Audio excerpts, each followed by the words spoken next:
J'ai fait plusieurs millions. Alors, le chiffre que je dis, c'est 10 millions, même si on a fait plus, mais c'est un chiffre sexy, du coup, je le dis. Et là, 6 mois plus tard, donc je suis né en avril, et donc en octobre, je lance en pub.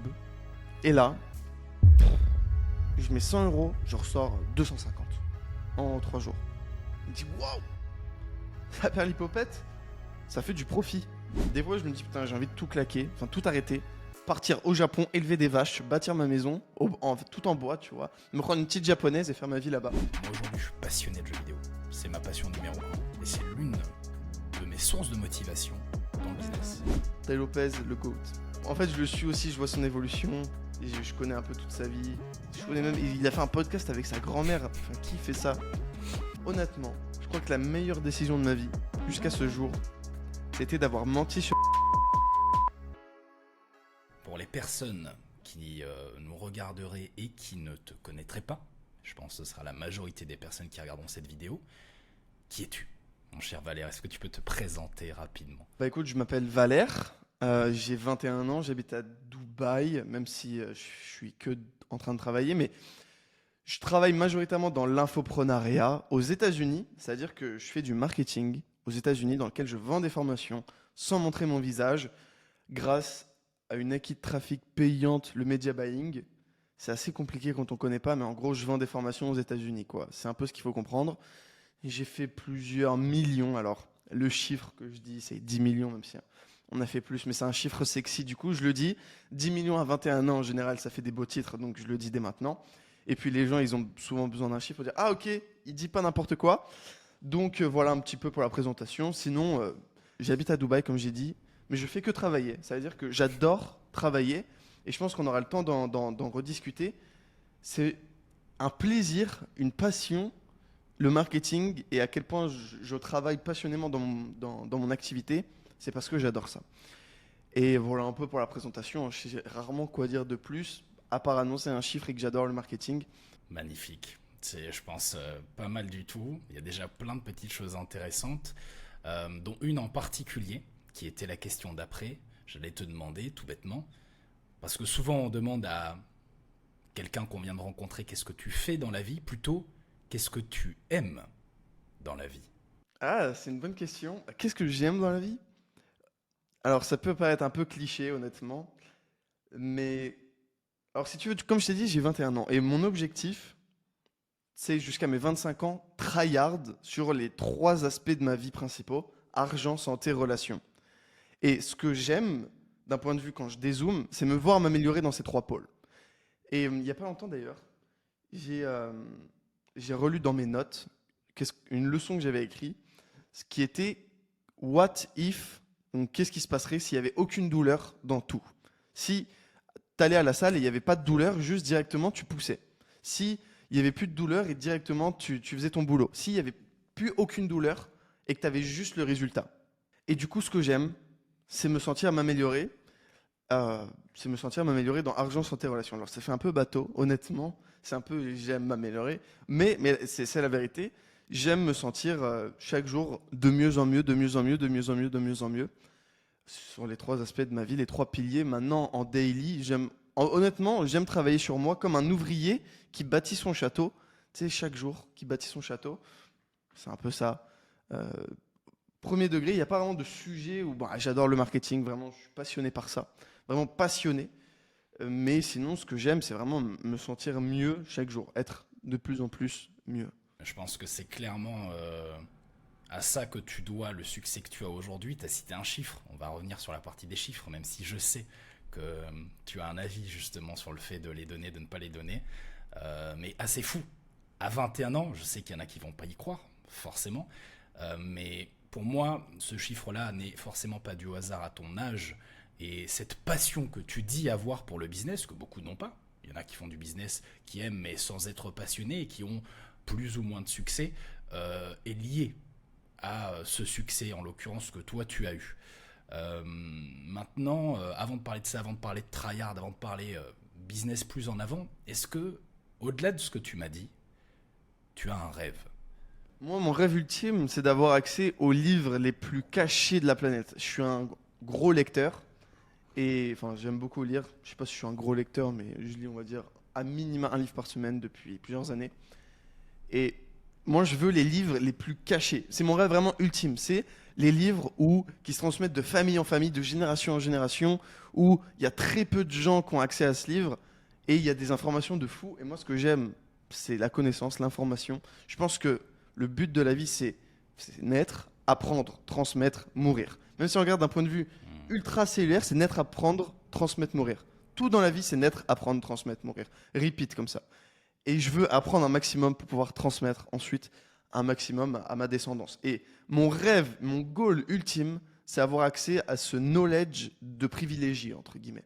Ce knowledge de, peu importe que ce soit spiritualité, tu sais, les secrets spirituels de l'univers, ou que ce soit des secrets sur l'argent, que ce soit des secrets sur les secrets du monde, tu vois. Je suis né, entre guillemets, comme tout le monde, avec toutes les informations que tout le monde a, et je veux monter petit à petit, avoir accès à ces informations privées, quoi. C'est le truc qui me drive, c'est mon rêve ultime, honnêtement. Et toi, d'ailleurs, ça m'intéresse. Quel est ton rêve ultime? Mon rêve, c'est évidemment de devenir libre. C'est un peu bateau de dire ça comme ça, mais on a tous, je pense, une vision et une définition assez subjective de la liberté.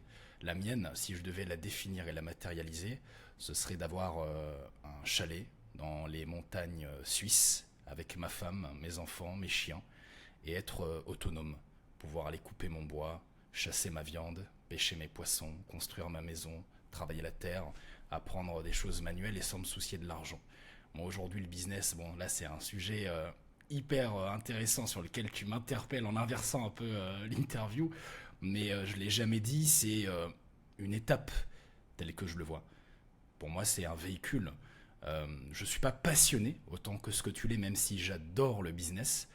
J'ai d'autres passions, on aura peut-être l'occasion d'en parler, mais ce que je veux surtout c'est ouais, cette sérénité, cette tranquillité et cette liberté de pouvoir construire autre chose après, notamment au niveau de la famille.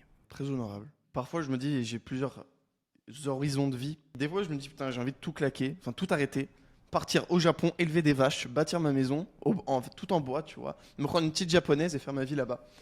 Mais je sais que le business, ça, je pourrais y kiffer quelques mois, mais le business, j'aurais trop envie de refaire. J'aime trop ça, j'aime trop ça. Mais je pense que j'en ferai aussi toute ma vie, mais plus avec la même énergie.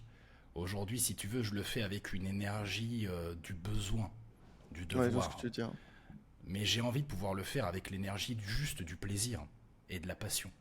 Bah, déjà, à terme, tu seras obligé de gérer tes investissements. Et ça demande du travail. Genre, les gens qui disent qu'ils arrêteront de travailler, non, déjà, gérer tes investissements, honnêtement, ça prend du temps. À minima, 1 heure par jour, lissé sur un mois. 30 heures par mois, je dirais. Ouais, carrément. C'est ce que dit Hormozy. Passive income doesn't exist. Ouais, exactement. Exactement. Une question que j'aimerais te poser également, c'est non pas qu'est-ce que tu fais dans la vie, parce que tu l'as déjà expliqué dans ta présentation, mais plutôt quelles sont tes activités, tes business aujourd'hui, comment tu gagnes ton argent. Honnêtement, j'ai pas mal de business parce que, alors, dans quasiment tous mes business aussi, j'ai un associé, quasiment à 80%, sauf ma création de contenu et deux, trois autres.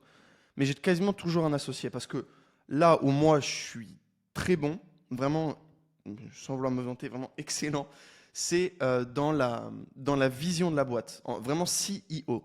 C'est pas dans dire aux équipes comment avancer, même si je suis bon là-dedans, sinon bah, je n'aurais jamais trouvé un associé. J'ai commencé tout seul, puis après j'ai scindé avec un associé, et on s'est fait une grosse boîte à deux, en gros, donc mon business principal. Donc à chaque fois j'ai un associé.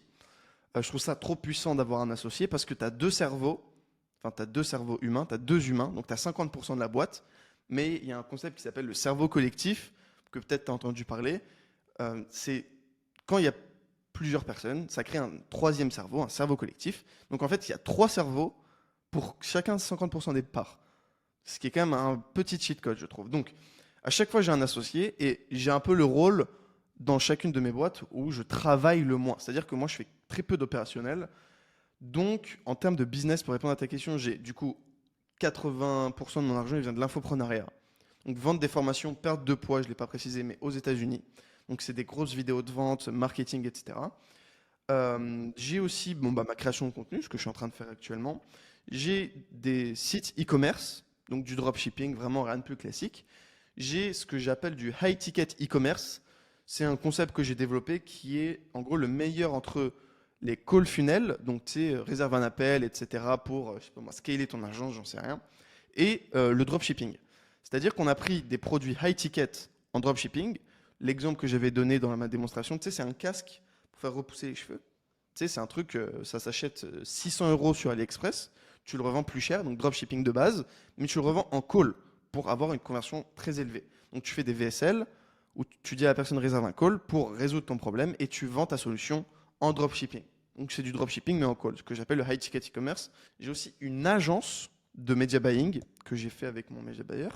J'ai aussi de la prestation de service. Enfin, j'ai des. Tout ça, c'est moi qui gère, mais c'est pas moi le visage, sauf la création de contenu. J'ai aussi des prestataires de services qui travaillent pour moi, pas sous format d'agence, mais sous format VSL en ads et même en organique, un petit peu. Pas dans la niche du make money. Et je crois que c'est à peu près tout. Après, je prends des commissions à droite à gauche, apport d'affaires, etc. C'est beaucoup de business, mais en vrai, 80% de mon argent, il vient de un business qui est l'infoprenariat. Euh, Avec 75% plutôt. Parce que ça fait 4 ans, 3 ans que je suis dessus. Et bah, en fait, c'est une exponentielle. Et quand tu as commencé l'exponentielle, ça va vraiment très haut. Un peu moins d'une dizaine de business, j'imagine plusieurs équipes de dizaines de personnes, 21 ans. Alors, bah justement, je pense que c'est la parfaite transition pour parler chiffres. 21 ans, plus de 10 millions d'euros générés. Je sais que tu as un avis assez particulier sur le fait de partager ou non ces chiffres. Est-ce que tu peux partager quelques chiffres te concernant en plus de ceux que tu as déjà partagés, notamment bah forcément concernant l'argent que tu as gagné? L'idée c'est de situer et puis aussi de pouvoir toujours faire s'identifier ou se dire à ceux qui nous écoutent et qui sont majoritairement des débutants bah, que c'est possible en fait. J'ai fait 10 millions en août 2024, je crois. Ou juillet, je sais plus exactement, si on calcule tout. Donc juste avec l'infoprenariat, j'ai pas pris les autres business. Et donc j'en ai fait plus depuis, déjà c'est la première chose. Et parce que surtout qu'on est en période de Q4, donc il y a plus d'argent. Mais moi, j'ai un peu du mal honnêtement à dire mes chiffres. J'ai dit 10 millions parce que en vrai j'étais content et c'est du chiffre d'affaires. Et bon, je vais pas dire, enfin, c'est quand même. Je pense que les gens s'imaginaient déjà cette range, mais ils savent pas combien je marge, ils savent pas combien je fais rentrer par jour, ils savent pas combien j'ai investi, combien les profits que j'ai fait sur mes investissements, parce qu'en vrai il y a ça aussi. Je pense que 20% de mon net worth de cash, ça vient grâce à mes investissements. Et ça, j'en parle pas. Pourquoi est-ce que je parle pas de je parle pas plus de chiffres? C'est que regarde, maintenant je te dis, je fais 1 million par mois. Ok, qu'est-ce qui va se passer? Donc je te dis ce chiffre-là. Tu vas te dire, ok, soit bon bah Valère il dit n'importe quoi, c'est un menteur. Bon bah il fait pas 1 million par mois, donc je l'écoute pas. Alors que j'ai des trucs enfin j'ai des concepts très pertinents et très importants à comprendre pour passer au next step. Vraiment, j'en suis persuadé. Sinon, je pense que je ferai pas d'audience d'ailleurs sur YouTube ou sur mes réseaux. Donc j'ai des concepts comme ça clés. Mais si je disais je suis 1 million par mois, soit tu m'écoutes pas parce que tu dis il ment. Donc tout le reste c'est du mytho. Soit tu te dis ah mais lui il fait 1,2 par mois, donc je vais aller plus l'écouter lui. Ok. Ou ou tu fais plus ou il fait moins. Ok. Donc il y a déjà un ranking dans ta tête qui se passe. Autre chose, et lui c'est peut-être le concept le plus important à comprendre, c'est qu'en disant tes chiffres, tu donnes ton niveau de puissance. Moi je dis je fais 10 millions en août, mais je dis aussi que septembre, octobre, c'était mes mois les plus lucratifs de toute ma vie entière. J'ai jamais fait autant d'argent qu'en ce moment. Donc ça brouille les pistes en même temps, et c'est vrai. Donc ça donne mon niveau de puissance. Qu'est-ce que ça veut dire? Ça veut dire si je fais 1 million de profit par mois, de profit, quelqu'un qui me propose 3 millions pour faire X, Y, Z, même si j'ai pas envie, il est en mode, bon bah, je vais quasiment le faire parce que c'est trop d'argent comparé à mon niveau de puissance. Et aussi parce que ça dilue mon énergie. Ça dilue le, ça dilue mon énergie, ça dilue le mythe de, putain, The Valère, mais on sait pas en fait, on sait pas combien il gagne. Et j'aime bien ce truc. Euh, Tu vois, déjà, j'ai dit 10 millions. En vrai, je l'ai dit un peu malgré moi. Parce qu'en fait, j'ai dit une fois, un peu en privé. Et puis après, c'est parti en titre sur des podcasts. Enfin, c'est parti en titre. C'est parti en commentaire Twitter, puis en titre, puis en... Et après, ça a pris des proportions. Je me suis dit, merde, bon, bah. Tu m'en voudras pas si je titre avec ça. Non, non, non, t'inquiète. Je l'ai dit dans l'intro, de toute façon. Non, mais. Et du coup, voilà, c'est à peu près tout. Je le dis pas trop parce que c'est pas quelque chose que je mets en avant. Les gens. C'est bon, tu vois. Ok, j'ai fait mon premier million à 19 ans.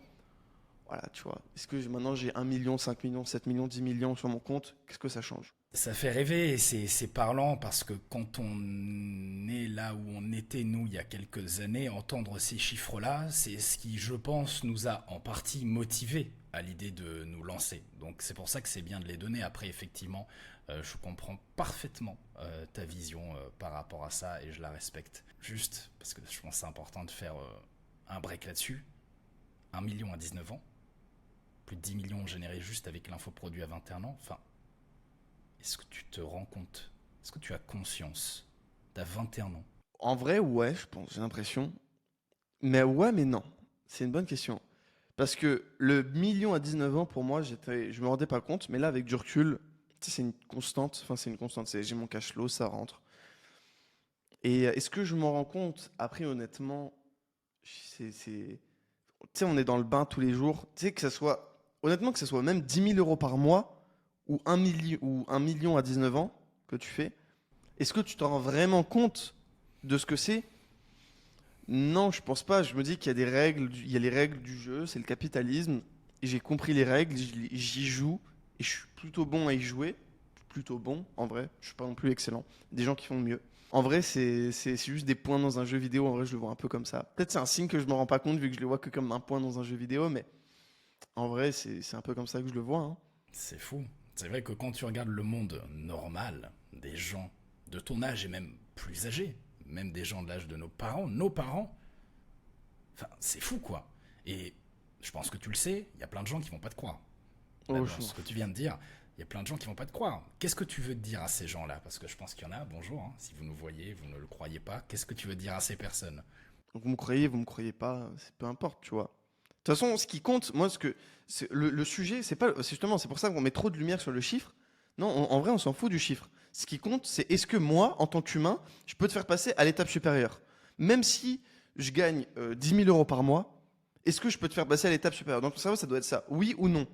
Bon, bah oui, alors je vais l'écouter. Non, bon, bah je l'écoute pas. Sauf que, enfin, je pense que tu le vois de mes vidéos YouTube, mon seul objectif, je parle pas de chiffres, mon seul objectif, c'est résoudre un problème précis au business. Quand je fais une vidéo de 30 minutes sur comment bâtir une offre pour ton business, que ce soit en e-commerce, que ce soit en infopreneuriat, que ce soit en servicing, bah ok, qu'est-ce qu'on en a à foutre que j'ai 1 million, 100 millions dans mon compte en banque? Le sujet, c'est est-ce que à la fin de la vidéo, je sais bâtir une offre? C'est juste ça qui compte. C'est quand je fais une vidéo sur comment bâtir un avatar avec ChatGPT, que je te passe un prompt, est-ce que le prompt il marche? Oui, non, c'est ça qui compte. C'est pas le chiffre qu'à la fin de la journée auquel tout le monde met de la lumière dessus et on a besoin de se rassurer sur un chiffre. Oh, est-ce qu'il fait tant d'argent? J'ai besoin de savoir ou pas? Non, on a absolument rien à foutre. Ce qui compte, c'est est-ce que à la fin de la journée, t'es passé au niveau supérieur dans ton activité, dans ton business ou quoi. Le chiffre, c'est un détail. Le chiffre, ça ne concerne que moi. Ça concerne que mon compte en banque. Ça concerne que ma vie. On est sur Internet. Ma vie n'intéresse que moi, honnêtement. Enfin, ma vie. Mes revenus n'intéressent vraiment que moi. Si je dis je fais 30 000 € par mois, je pense que les gens m'écoutent quand même. Parce que ce qui compte, c'est pas le chiffre que je génère, c'est la valeur que j'apporte dans mon contenu. C'est le seul truc qui compte, honnêtement. Puis si les gens ils me croient, ils me croient pas. Honnêtement, tu cherches un peu, tu trouves. J'ai des trophées System.io, j'en ai 3, des trophées à plus d'1 million. Sur différents comptes. Le prochain, c'est le trophée 10 millions. On verra quand je le recevrai, mais vous me croyez pas. Ça va pas changer ma vie. Non, ouais, carrément. Et je te rejoins sur effectivement l'importance de la valeur avant tout. Parce que c'est vrai qu'il y a eu, à un moment donné, lancé par un autre personnage public du paysage entrepreneurial français, une polémique autour des coachs de coach. Je pense que tu vois de quoi je parle. Alors je dis une polémique, c'est vite dit en vérité, mais en gros, c'est l'idée de dire que si on n'a pas réussi à réaliser tel chiffre, tel succès, tel achievement, on n'est pas forcément légitime. Effectivement, je suis pas forcément d'accord avec ça et je rejoins quand tu dis que peu importe l'argent que tu gagnes, le plus important, c'est d'apporter de la valeur aux gens. Et si la valeur que tu apportes aux gens les aide vraiment à résoudre un problème, c'est good. Et je trouve que la meilleure analogie à ça, c'est les coachs de champions de boxe. Tout le monde connaît Mike Tyson, mais peu de personnes connaissent son coach. Son coach n'était pas un champion. Pourtant, il a fait de Mike Tyson un champion. Du coup, a-t-on besoin d'être un champion pour aider d'autres à le devenir? Non. Maintenant, évidemment, il faut, si ce n'est pas faire à tout prix euh, ce qu'on dit aux autres de faire, être un minimum légitime dessus. Parce que si le coach de Mike Tyson n'était pas champion comme Mike Tyson l'a été, bah, il avait au moins l'appétence de pouvoir l'aider à le devenir. Maintenant, il y a un point important et intéressant que tu as cité à plusieurs reprises, je pense pour peut-être expliquer consciemment ou inconsciemment le succès que tu as eu. Ce point, c'est les associés. Est-ce que tu peux, par rapport à ça, d'abord me dire si tu n'en avais pas eu, est-ce que tu penses que tu serais là où tu es aujourd'hui, si tu avais été tout seul? Et ensuite, comment tu as fait pour trouver ces associés? Et bonne question. Moi, d'ailleurs, j'ai commencé tout seul. C'est-à-dire qu'à la base, je commence, c'est important de le dire, mais je viens de rien, littéralement rien. J'ai quitté l'école à 15-16 ans, je me souviens plus exactement, mais on va dire 16 ans. Je quitte l'école à 16 ans et je me retrouve du coup sans bac, sans rien. Et faut que je fasse du business. Je commence le business en ligne à mes 18 ans. Et à mes 18 ans, je suis vraiment tout seul. Je crée ma boîte tout seul. Je m'expatrie à Dubaï ensuite un an et demi plus tard. Donc je commence à 18 ans vraiment à faire du business. À mes 19 ans, je suis millionnaire, je m'expatrie à Dubaï, blablabla, tout ce qui s'ensuit. Et là, je fais tout seul. Et au fur et à mesure, donc je suis à Dubaï, je rencontre des gens, j'ai des groupes avec des gens dans la même industrie que moi. Et en gros, moi, je travaillais dans la perte de poids. Et j'avais un associé qui travaillait dans la perte de poids quand même à 80% et 20% en spiritualité. Et moi, c'était 80% perte de poids, 20% investissement, make money sur mes funnels best-sellers. Donc, sachant que j'ai plus de 300 funnels et que lui, pareil. Et on se donnait beaucoup de conseils parce on était concurrents techniquement, mais le marché est tellement énorme que, en fait, tu fais 1 million par mois dans la perte de poids. Tu vois, comme j'aime, c'est une boîte comme française. À la base, c'est de l'infoprenariat. C'est une boîte de mecs comme toi et moi, sur un ordi, solopreneur, boum boum, on scale, et puis après on se retrouve à faire des pubs à la télé. La perte de poids, c'est un marché à plusieurs milliards par an. Alors, c'est pas nous, à quelques centaines de milliers d'euros par mois, on va se faire la guéguerre, le marché est tellement énorme, on se donnait des conseils. On se donnait des conseils, des conseils, des conseils, des conseils, des conseils, et on se voyait tous les jours. Des fois, on allait même, on louait des coworking pour bosser ensemble, se donner des feedbacks, on s'envoyait des mails l'un vers les autres, et on se dit, bon, c'est marrant 2 minutes, on a chacun nos business, on partage 20% de nos leads, parce qu'on faisait tellement d'affiliations l'un vers l'autre, parce que du coup, vu que nous, nos bases mails, ils avaient déjà tout vu de toutes nos offres, bah, on faisait de l'affiliation, ça nous faisait du contenu frais, et on se faisait des boosts entre nous. Il m'envoyait 80% et je lui envoyais 80%. Comme ça, il avait quasiment accès à mon catalogue, et moi, je prenais une petite com, parce que voilà, c'était quand même mes offres. Et on se dit, attends, bon, est-ce qu'on scindrait pas tout? Comme ça diminue les frais fixes. Tout ce qui est serveur d'emailing et tout, qui quand même coûte une blinde. On va dire, on claque 3 000 € par mois, à l'époque, chacun, juste pour envoyer des emails. Ce qui, quand même, en vrai, bon, t'as envie de baisser ce chiffre, quoi. On payait des prestats, des machins. Et on se dit, putain, mais si on scinde, on a 2 fois plus d'assets, mais divisé par deux, donc le nombre d'assets est le même, mais on n'a pas besoin, par exemple, de 2 serveurs de délivrabilité. C'est bon, on en prend juste un, le mien ou le tien, on choisit, puis boum, on paye, on arrête de payer un. Donc c'est moins de frais, plus de gains, et on avait chacun des expertises vraiment séparées. Moi, c'est vraiment la vision, le 10x, la stratégie. C'est, tu sais, je prends un tableau blanc et je t'écris des trucs pour comment faire x10. C'est vraiment là où en vrai je suis bon, tu vois. C'est, je te prends un tableau blanc et on fait x10. Et lui, c'est vraiment, ok, c'est bon, j'ai vu le plan pour faire x10 avec Valère. Voici comment je vais m'organiser avec les équipes pour faire x10.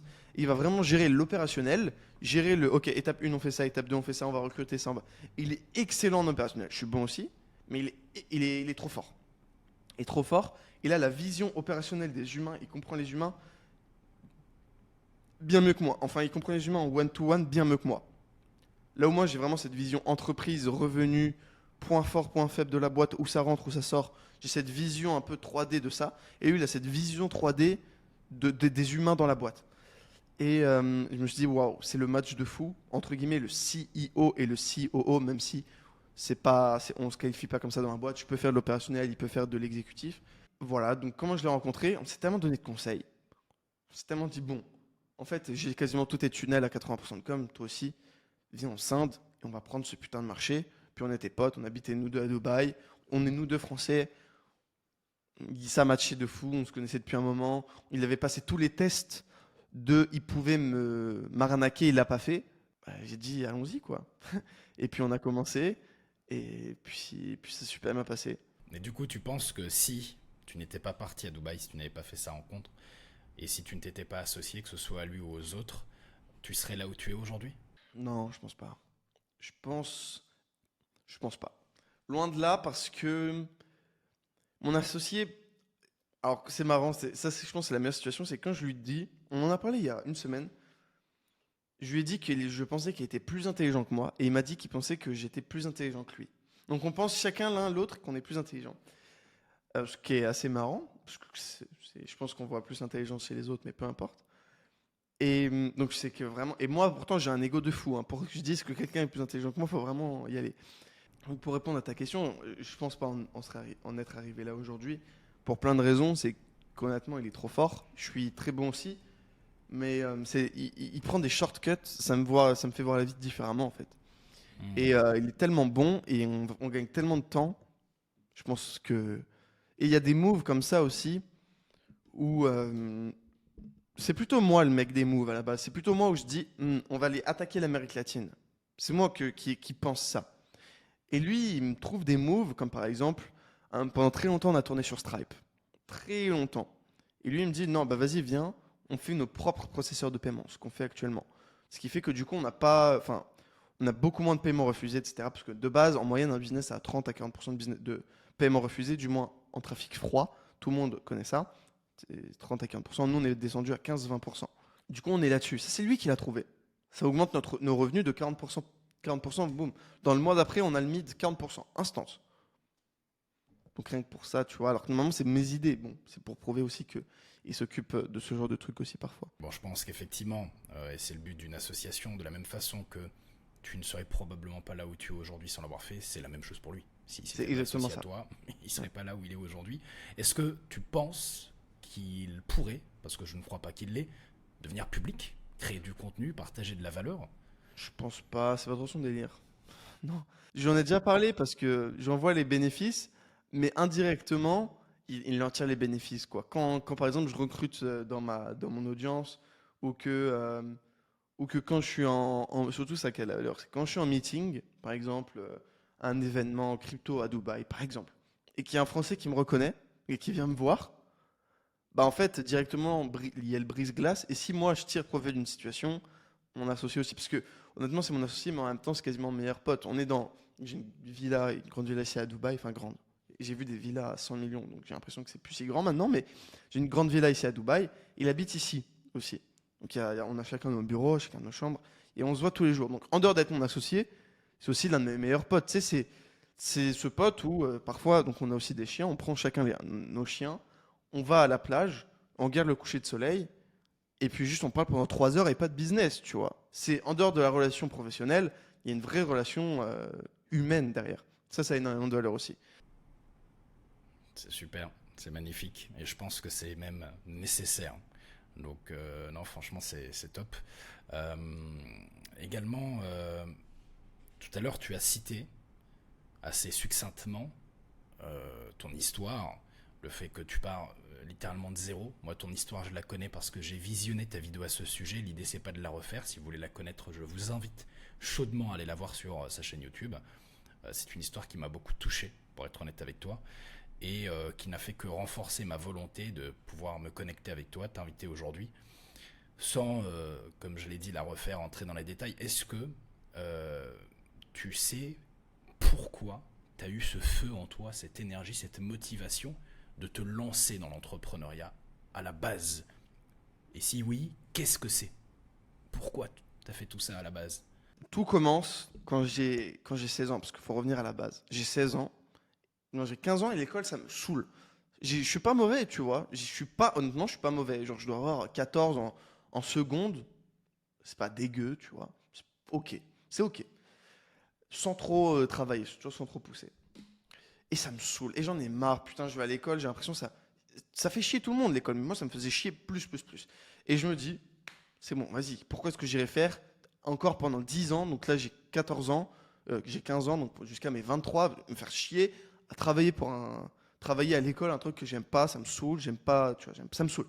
Allez, je me casse. Parce qu'en plus, j'avais Ma mère qui était partie à l'autre bout du monde travailler à Tahiti. Donc moi j'étais en France, à Paris, elle à l'autre bout du monde. Et mon père, je lui parlais quasiment pas. Donc super, comment je fais? J'ai quasiment plus de parents, donc j'ai plus vraiment des gens qui me disent aussi, mais va à l'école, Valère, vas-y. Donc je me dis, bon bah de toute façon j'y vais, il va se passer quoi? J'irai juste plus à l'école, vas-y, j'arrête. Et là je me retrouve et je me dis, ah ouais, en fait, j'ai quitté l'école il y a quelques mois. Comment je fais? Attends, parce qu'en fait, c'est vrai qu'il y a des conséquences à cette décision. C'est un truc que je ne recommande pas du tout, hein. Enfin, quitter l'école, seulement si vous avez un business stable et que vous savez que ça va durer sur le long terme. Quand on fait du business, on n'a pas de retraite. C'est pour ça qu'il faut faire beaucoup de fric. On n'a pas de retraite. Faut être millionnaire quand tu fais du business parce que c'est ta retraite. De tes 50 à 60 à 80 ans, tu es moins efficient pour faire du business. Si tu n'as pas au minimum 1 million à ce moment-là, tu es dans la merde. Et du coup, je me dis, waouh, mais comment je vais faire? Et là, j'ai vraiment un flash de réalité. Je me souviens, je regarde le plafond le soir avant d'aller me coucher. J'ai ce flash de réalité où, genre, bam, c'est comme si mes pupilles d'un coup elles se dilataient. Je regarde le plafond et je comprends tout. Je me dis, ouais, mais je suis dans la merde. Je suis dans la merde. Je me dis, j'ai pas de diplôme. Mes parents, ils sont pas vraiment là pour me back up. Ma mère, c'est un autre continent. Elle était à Tahiti enfin bref, pour faire son métier. Mon père, on se parle quasiment pas. Genre vraiment en très mauvais termes à ce moment-là. Je me dis, comment je vais faire? Merde. Et aussi, je disais pas, mais j'avais mon petit appart parce que je vendais des vêtements. Bon, c'est pas intéressant, mais je gagnais 2 000 € par mois à la louche à peu près à ce moment-là. Je me dis, merde, mais comment je vais faire? Et là, j'ai ce truc où je me dis, mais en fait, j'ai pas le choix. En fait, j'ai pas le choix. Soit je fais un peu de business, parce que c'est soit le salariat, donc il faut que je reprenne les études, on écarte. Quelle est la deuxième solution? Faire du business. Ok, je commence à pencher sur le sujet. Et je commence à. Et tu sais, moi, j'ai 16 ans. Je suis con. C'était à 5 ans. 5 ans. C'était à 5 ans. Je me balade sur Instagram. Enfin, j'avais 17 ans plutôt. Je me balade sur Instagram. Sur Instagram, parce que je vois des publicités. Et là, je vois un mec.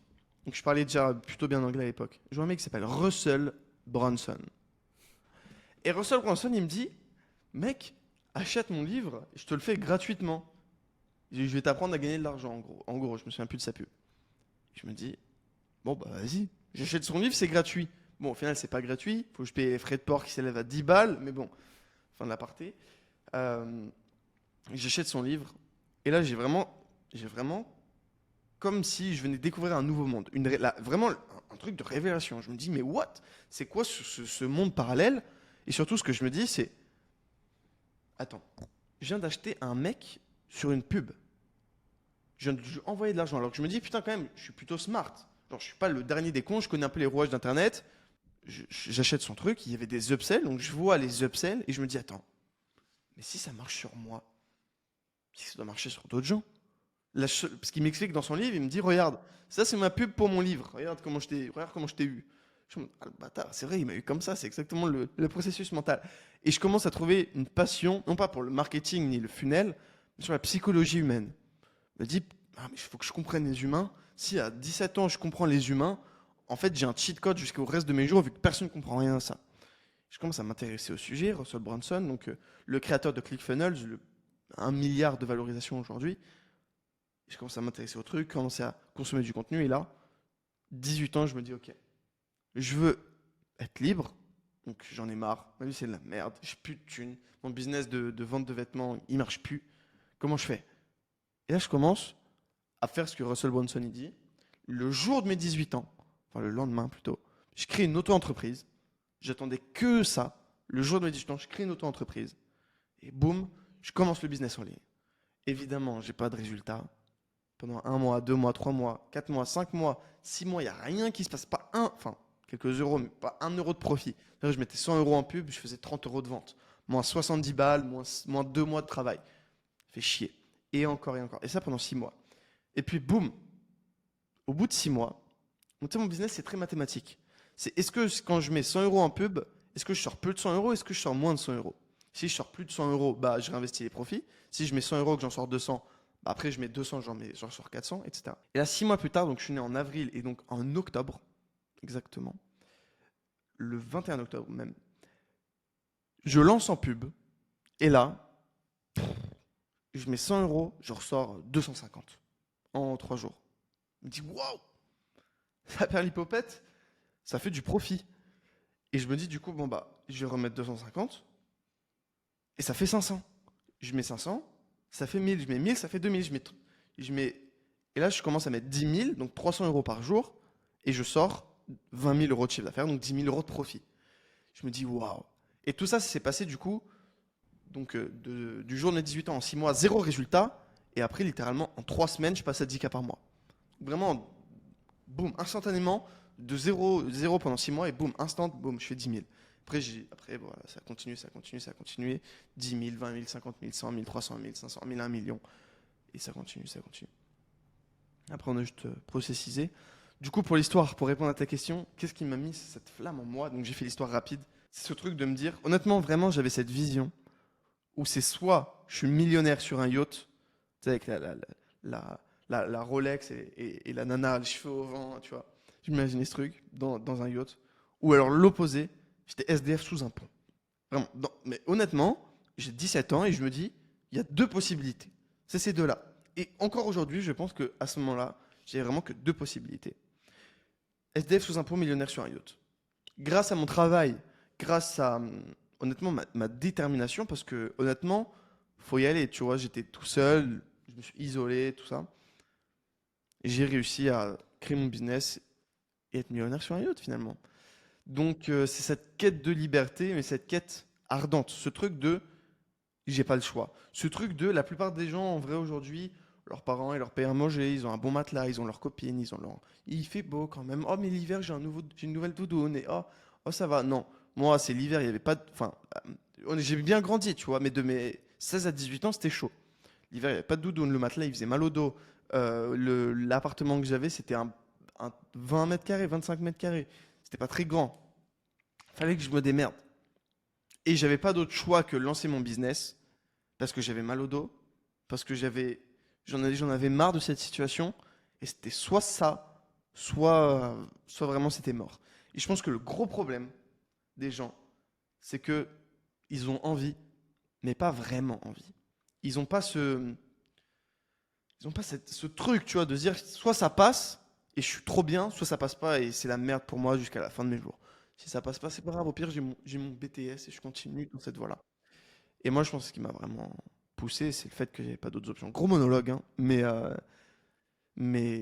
voilà, c'est vraiment le manque d'options. Je me suis dit, il n'y a pas le choix, faut que ça passe. Et je me suis donné, pas à 100%, mais à 120%. C'était 5h30, 19h, travail, travail, travail, travail, travail, travail, encore, encore, encore et encore. Je pense que ça répond déjà à beaucoup de questions que les gens se posent, que je t'aurais posées si tu n'avais pas répondu maintenant. Donc merci pour ça et félicitations pour ton parcours. Parce que ne le dois peut-être pas qu'à toi. Évidemment, il y a plein de choses, mais tu te le dois surtout et avant tout à toi. Et si tu es là où tu en es aujourd'hui, bah, c'est principalement grâce à toi, donc bravo. Maintenant, on va entrer dans le vif du sujet. On a passé, on va dire, la première partie prologue, on a posé les bases de cet échange. Ce que j'aimerais maintenant, c'est qu'on parle business. Et je pense que c'est ce que vous attendez aussi, chers amis. Est-ce que tu peux commencer par expliquer, sans entrer trop dans la technique, simplement le modèle du business qui t'a permis, en majeure partie d'être là où tu es aujourd'hui, l'infoproduit? C'est quoi le business model, concrètement? Déjà, infoproduit, c'est en français pas barbare, c'est produit d'information. C'est par exemple une formation. Une formation, c'est tu vends de l'information. Ok. Infoproduit, c'est aussi digital. Donc une formation, c'est de l'information, du knowledge digital. Tu vois, tout le monde connaît aujourd'hui les formations classiques. Donc, mon business model, c'est le suivant. Je fais de la publicité sur Facebook. Donc, comme tout le monde voit tout le temps. Cette publicité, elle renvoie vers une landing page, une page de capture sur laquelle je vais demander au prospect, donne-moi ton email. Donne-moi ton email et tu auras accès à XYZ. Un truc, on s'en fout. Il me donne son email. Tout le monde voit une page de capture, tout le monde a déjà mis son email quelque part. Et ensuite, après la page de capture, on a ce qu'on appelle une VSL, Video Sales Letter, mais en français, une vidéo de vente. En gros, la version pas bourrin du marketing, enfin, la version non marketing, c'est une vidéo d'explication du produit. Mais la vérité, c'est que c'est une vidéo dans laquelle tu fais du gros marketing hardcore. C'est que chacun des mots, et c'est ça le nerf de la guerre, c'est que chacun des mots est choisi avec parcimonie et extrême précision. Chaque virgule pendant 40 minutes et penser et a un objectif très précis. Le moindre mot a un objectif qui est qu'à la fin de la vidéo, le prospect sorte la carte et achète. Et le nerf de la guerre, c'est ce qu'on appelle du coup le taux de conversion, c'est faire en sorte que le maximum de personnes qui cliquent sur lancer la vidéo achètent le produit. Ok? Donc ça, c'est le nerf de la guerre. Donc publicité, capture de l'email, vidéo de vente, et ensuite on vend des produits d'information sur la perte de poids du coup majoritairement entre 7 dollars et 37 dollars. Donc la vidéo de vente ensuite renvoie vers un bon de commande. Et ensuite on a ce qu'on appelle du coup des upsells. C'est aussi un basique. C'est qu'après que la personne ait acheté, on va lui proposer directement sur une autre page. Donc elle rentre sa carte, elle appuie sur acheter. On lui propose une autre page sur laquelle sa carte est déjà préenregistrée. C'est ultra classique. Amazon fait ça par exemple. Sa carte est déjà enregistrée et il a juste à cliquer sur un bouton pour acheter un nouveau produit. Ne faites pas ça, mais c'est un exemple. Oui, perdez du poids en faisant du sport, par exemple. On veut dire ça, la personne elle achète, boum, 37 euros. Donc on lui fait un programme sportif, etc. En upsell, on va lui dire, ah mais c'est bien de faire du sport, mais ce qui compte aussi c'est l'alimentation. Et là tu vas lui proposer un programme d'alimentation. Et là elle va dire oui ou non. Et si elle dit oui, bon bah on va dire ce produit il est à 97 dollars. Bon bah boum, elle achète 97 dollars et là tu fais de la marge. Ok, donc ça c'est mon business model, sauf que ce que j'ai bien précisé, c'est qu'on capture l'email. Donc on capture l'email, qu'est-ce que ça veut dire? Ça veut dire que on a une base mail de clients, enfin de prospects plutôt, qui sont intéressés par la perte de poids. Un bon tunnel, une bonne vidéo de vente, ça convertit à 5%. C'est-à-dire qu'entre 5 et 7%. Une très bonne. C'est-à-dire que, enfin ça dépend des pubs et tout, de beaucoup de choses, mais peu importe. On dit entre 5 et 7%. C'est-à-dire que 5 à 7% des gens qui voient la vidéo de vente achètent. C'est-à-dire qu'il y a 93% des gens qui n'achètent pas. Et ces 93%, moi, je vais leur proposer d'autres offres. Même les acheteurs, je vais leur proposer d'autres offres. Si elle ne veut pas perdre du poids en faisant du sport, peut-être qu'elle veut perdre du poids en changeant son alimentation. Peut-être qu'elle veut perdre du poids en faisant du yoga. Peut-être qu'elle veut perdre du poids en... Je sais pas, il y a tellement de façons de perdre du poids. Peut-être que elle, ce qui marche, c'est pas les hooks bénéfices, donc en termes de marketing, mais des hooks preuve sociale. Peut-être que ce qui marche sur ce prospect-là, c'est la preuve sociale. Donc nous, on a des vidéos de vente qui commencent par des preuves sociales, qui commencent par des machins, des trucs, des angles marketing. Et toutes ces personnes qui rentrent leur email, on va leur envoyer un mail par jour pour leur proposer un produit autre. Comme j'ai dit précédemment, j'ai plus de 300, 350 funnels. Mon associé aussi, ça nous fait un panel quasiment 1000 tunnels de vente. Alors, dans la plupart, 50% c'est de la merde, donc ça dégage. Donc on a 300 funnels en vrai. Et voilà. Donc on a 300 funnels. Boum, boum, boum, boum, boum. Donc c'est ça mon business, en gros. Celui qui me rapporte de l'argent tous les jours. Et ce qui est bien avec l'infoprenariat, c'est qu'il n'y a pas de produit d'envoi. C'est-à-dire que je fais 100 euros de chiffre d'affaires. Le seul frais que j'ai à retirer, c'est la publicité. Donc si je dépense 20 euros en pub et que je gagne 100 euros de vente, bah c'est bon, je fais 80 euros de marge. Je pense que c'est très clair pour ceux qui nous écoutent, qui nous voient. Est-ce qu'il y a eu un processus de recherche, de réflexion et de comparaison des business et business models quand tu t'es lancé dans l'entrepreneuriat, ou alors est-ce que l'infoproduit t'est tombé dessus d'une certaine façon et t'as juste fait ça et ça a marché? Honnêtement, au début, j'ai un peu essayé l'e-commerce. Mais essayé en mode pas comme on voit aujourd'hui. En fait, c'était à la base, c'était un e-commerce en abonnement. Donc vraiment, je commence le jeu en mode hardcore, quoi. Le truc à pas faire. Et parce que j'y ai pensé de moi-même. Tu sais, j'avais pas de formation. Et j'ai dit, ah, mais attends, mais ça marche et tout de vendre sur Internet. Je connaissais pas de dropshipping, e-commerce et tout, Yomi Denzel, ça. Je regardais pas, tu vois. Et je teste ça avec mon pote qui a eu 18 ans avant moi. Donc en fait, on faisait ça sur son auto-entreprise et ça ne marchait pas. Et là, le jour de mes 18 ans, je me dis, bon, infoprenariat, hand copy. Et voilà. Donc honnêtement, c'était pas comme. Du coup, c'était à 5 ans quand même. Hein. C'était pas comme aujourd'hui. C'était quand même. Il y avait, tu vois, il y avait Yomi Denzel, il y avait tous ces gens-là, Théophile Hélier, c'était les gros un peu du marché. Mais honnêtement, ça m'est tombé dessus. Russell Brunson, j'ai toujours été déjà consommé du contenu en anglais depuis longtemps. Donc un formateur en anglais, c'était parfait. Russell Brunson, c'était parfait. Le mec, il m'avait l'air sérieux, il avait son software. Honnêtement, je crois que la meilleure décision de ma vie, jusqu'à ce jour, c'était d'avoir menti sur mon âge sur Instagram. Parce que du coup, Russell Brunson, il a target les 18-25. Et j'avais pas 18 ans à l'époque. Et du coup, je me suis fait target par Russell en pub. Ce qui fait que j'ai acheté son produit. Ce qui fait que son produit a marché. Ce qui fait que j'ai scalé sa méthode. Ce qui fait que j'en suis là aujourd'hui. C'est incroyable et terrifiant à la fois. Au moment de créer mon compte Instagram, j'ai mis 1990, ce qui n'est pas ma date de naissance. Et du coup, il a fait de la pub sur moi. C'est fou. Et Ça, c'est fou, par contre. s'il faut, il y a un monde où j'avais mis ma vraie date de naissance et j'aurais une vie totalement opposée. À juste ça, tu vois. C'est un truc de fou, en vrai, je me dis. L'effet papillon. Ouais. Je pense pas. Je pense que tu étais prédestiné à faire ce que tu fais et être là où tu es aujourd'hui. Alors pas parce que je crois au fait que tout soit écrit, ça c'est un autre débat, mais plutôt parce que je pense que peu importe les circonstances, t'avais ce truc en toi et tu serais allé jusqu'au bout. En tout cas, au moins dans cette réalité, on va dire. Ouais, je pense aussi, honnêtement. Je pense aussi. Après, honnêtement, quand j'ai commencé, j'ai quand même bien changé. Honnêtement, beaucoup de gens disent que l'argent change, enfin, change pas tant que ça quelqu'un. Moi, ça m'a vraiment beaucoup changé. Tu sais qu'honnêtement, au début, j'étais très introverti. J'avais pas tant de potes que ça. J'avais du mal à parler avec les gens. Tu sais, j'étais vraiment un peu bizarre, tu vois. Et plus j'ai commencé à gagner d'argent, plus, au fait, je me suis dit, en fait, la vie, c'est trop bien. En fait, j'avais un peu ce truc en moi où je me dis, non, mais si ma vie, c'est toujours ça, enfin, c'est école, machin, ça vaut pas le coup d'être vécu. Genre, ah, c'est bon. Je préfère, même si ma vie, c'est de la merde, vivre la vie intensément que vivre la vie banale. Et je pense que c'est ce truc en moi qui a fait que je me suis donné dans l'intensité dans le business et que tout ce que je fais, en vrai, c'est une règle de vie, c'est le faire avec intensité. Et même si je fais rien avec intensité. Par exemple, même si, on va dire, je regarde Netflix, ce qui m'arrive même rarement, même voilà, ça m'arrive, je regarde Netflix avec intensité.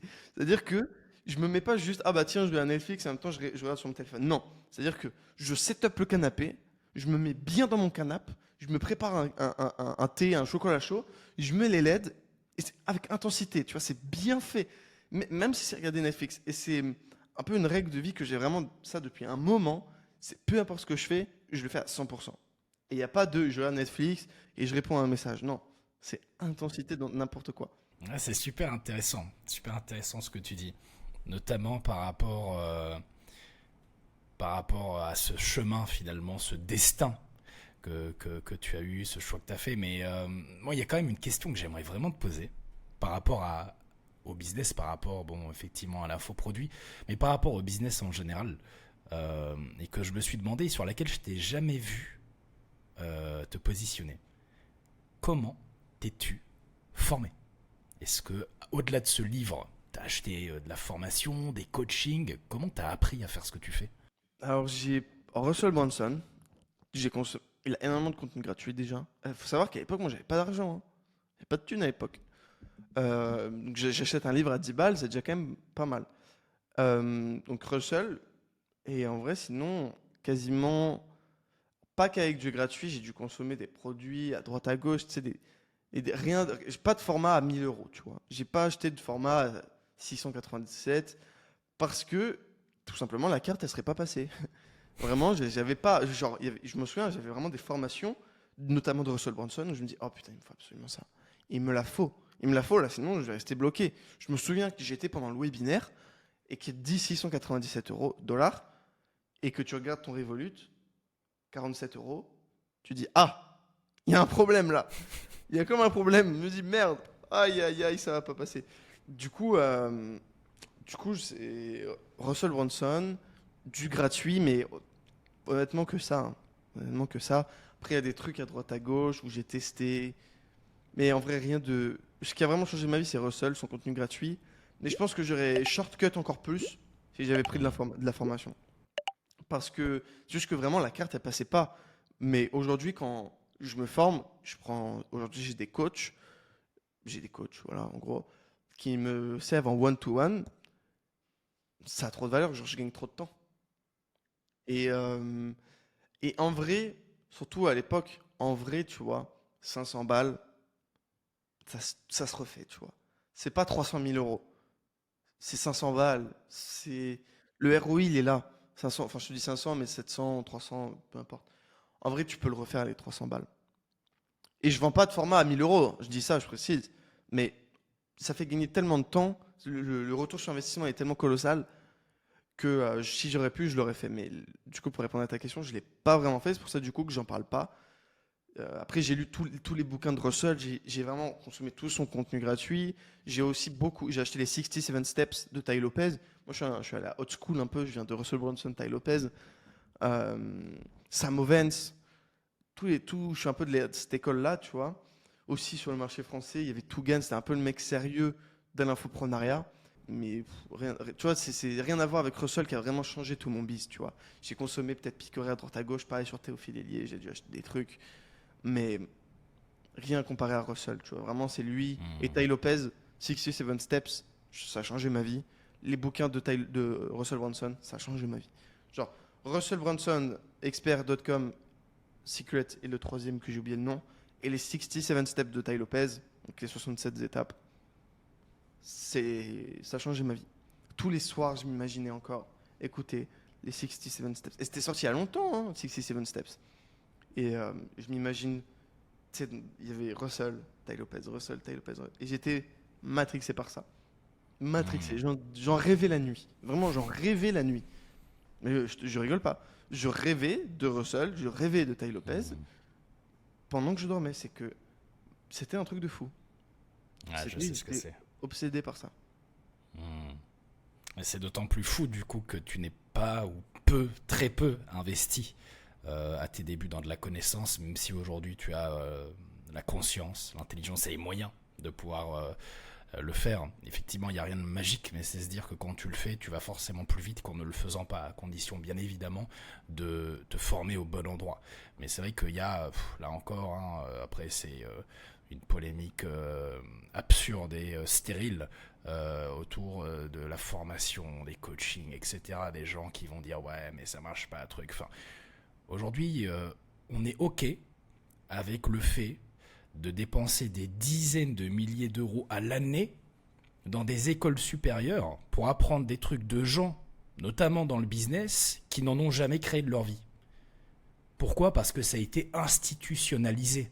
Parce qu'aujourd'hui, voilà, il y a des infrastructures, de jolis locaux, des jolis bureaux avec des jolis enseignants, mais par contre, mettre 500, 1000, 2000, 3000 balles ou plus, et c'est généralement pas beaucoup plus, dans une format, un coaching, un accompagnement, là, oh mon Dieu, c'est terrible, c'est une arnaque. Mais c'est surtout aussi sur le marché français, c'est quand même pas mal ça parce que faut se dire, aux États-Unis, tu veux rentrer en CP, donc tu as 5 ans, tu as un gosse, eh ben, tu payes 3000 balles l'année pour rentrer en CP, tu vois. Il y a des écoles, hein, enfin voilà, c'est peut-être un peu cher, mais tu veux une école plutôt correcte, tu veux que ton fils ait de l'avenir, eh ben, tous les ans, t'envoies 3000 balles par mois, hein, 3000 balles par an, 2000 balles par an, hein, juste pour qu'il rentre en l'équivalent du CP, quoi. Ah, mais l'école, c'est un super business model de lancer une école. Vraiment, on se rend pas compte, mais... Les gens qui disent ça, tu sais, c'est comme, tu peux pas dire que, oh, j'ai pris un abonnement à la salle, j'y suis pas allé, j'ai pas pris de muscle, le sport c'est de l'arnaque. Bah non, c'est pas parce que t'as pris l'abonnement à la salle, bravo, première étape. Bah non, faut aller pousser de la fonte. Et c'est normal. Tu sais, t'achètes une Hmm. formation, le mec il a vu 3%. C'est normal qu'il ait pas de résultat. C'est comme, tu prends un abonnement à la salle, tu fais 3 séances. C'est normal qu'il n'y ait pas de changement. Tu peux pas te plaindre s'il t'applique pas. Et ça, c'est la folie du marché de l'éducation, que ce soit avec des infoproduits, des formations, des coachings, des accompagnements, pour en avoir un peu vendu, notamment dans le Web3. Quand tu passes de l'autre côté, du côté de celui qui vend et pas qui achète, en fait, tu te rends compte de ça, de ce secret bien caché qui est que la majeure partie des clients ne font rien de ce que tu leur donnes. Moi, aujourd'hui, je le dis, j'ai à l'échelle du Web3, quand je bossais dans cette industrie, certains clients qui m'ont payé plusieurs milliers d'euros pour l'éducation, l'accompagnement. Bon, il y avait aussi un petit peu done for you, do it yourself, et qui, après avoir mis la carte, ne m'ont plus jamais recontacté. C'est-à-dire que c'est pas juste, ils vont pas jusqu'au bout, c'est pas ils mettent pas les actions en place, non. Ils disparaissent. Ils payent, et je n'ai plus de nouvelles. Et c'est moi qui les relance. Oh, on est censé démarrer là. Pas de message. C'est comme s'il se passait un truc mystique au moment où certaines personnes payent, et quand je dis certaines, c'est beaucoup. C'est comme s'ils avaient déjà réussi en fait. Mais tu sais que, enfin, on critique ça un peu d'un air en mode, mais oh, les gars, réveillez-vous, vous êtes cons, quoi. Non, mais ça. Mais regarde, toi comme moi, combien de livres t'as acheté, tu l'achètes et tu l'as pas ouvert et tu Bien l'as pas sûr, lu. bien sûr. Même des Tu formations, vois, c'est la même chose. Même moi, des coachings, bien sûr. mais j'en ai plein, en vrai. Des trucs où je me dis, bon, allez, c'est bon, je passe à l'action, c'est bon, ça saoule cette douleur, j'achète. Mais j'en ai deux, rien que deux en tête cette année de coaching que j'ai payé. Et au final, je me dis, oh putain, c'est bon, j'ai la flemme. Bon, après, j'ai un peu plus de revenus, mais franchement, c'est comme quand tu achètes un livre, que tu l'achètes et qu'au final, il est sur ta table de chevet, que tu le lis jamais, quoi. C'est fou. En fait, moi, ce que j'en tire comme conclusion de ça, c'est que aujourd'hui, qui qu'on soit, d'où qu'on vienne, et quelles que soient nos aspirations, nos ambitions, nos statuts sociaux, on s'articule selon moi tous autour d'un but commun, qu'on en soit conscient ou non, c'est le bonheur. On veut être heureux. Tu vois, si tu fais ce que tu fais aujourd'hui, en vérité, si tu penses que tu le fais, c'est mon avis, hein, pour l'argent, pour la liberté, etc., la vraie vérité cachée, c'est que tu le fais pour être heureux. Tu le fais parce que... Moi, je pense pas. J'ai beaucoup Est-ce réfléchi. que tu es malheureux aujourd'hui? Non. Et je le fais pas pour être heureux. Et tu penses pas que si tu... J'ai beaucoup réfléchi. Non, mais si ça te rendait malheureux, je pense pas que tu ferais ce que tu fais. Puisque quand tu étais malheureux de ne pas être dans la situation qui était celle dans laquelle tu voulais être, tu as changé. Alors oui, le véhicule que tu as emprunté, la voie, c'était l'entrepreneuriat, le business, l'infoproduit.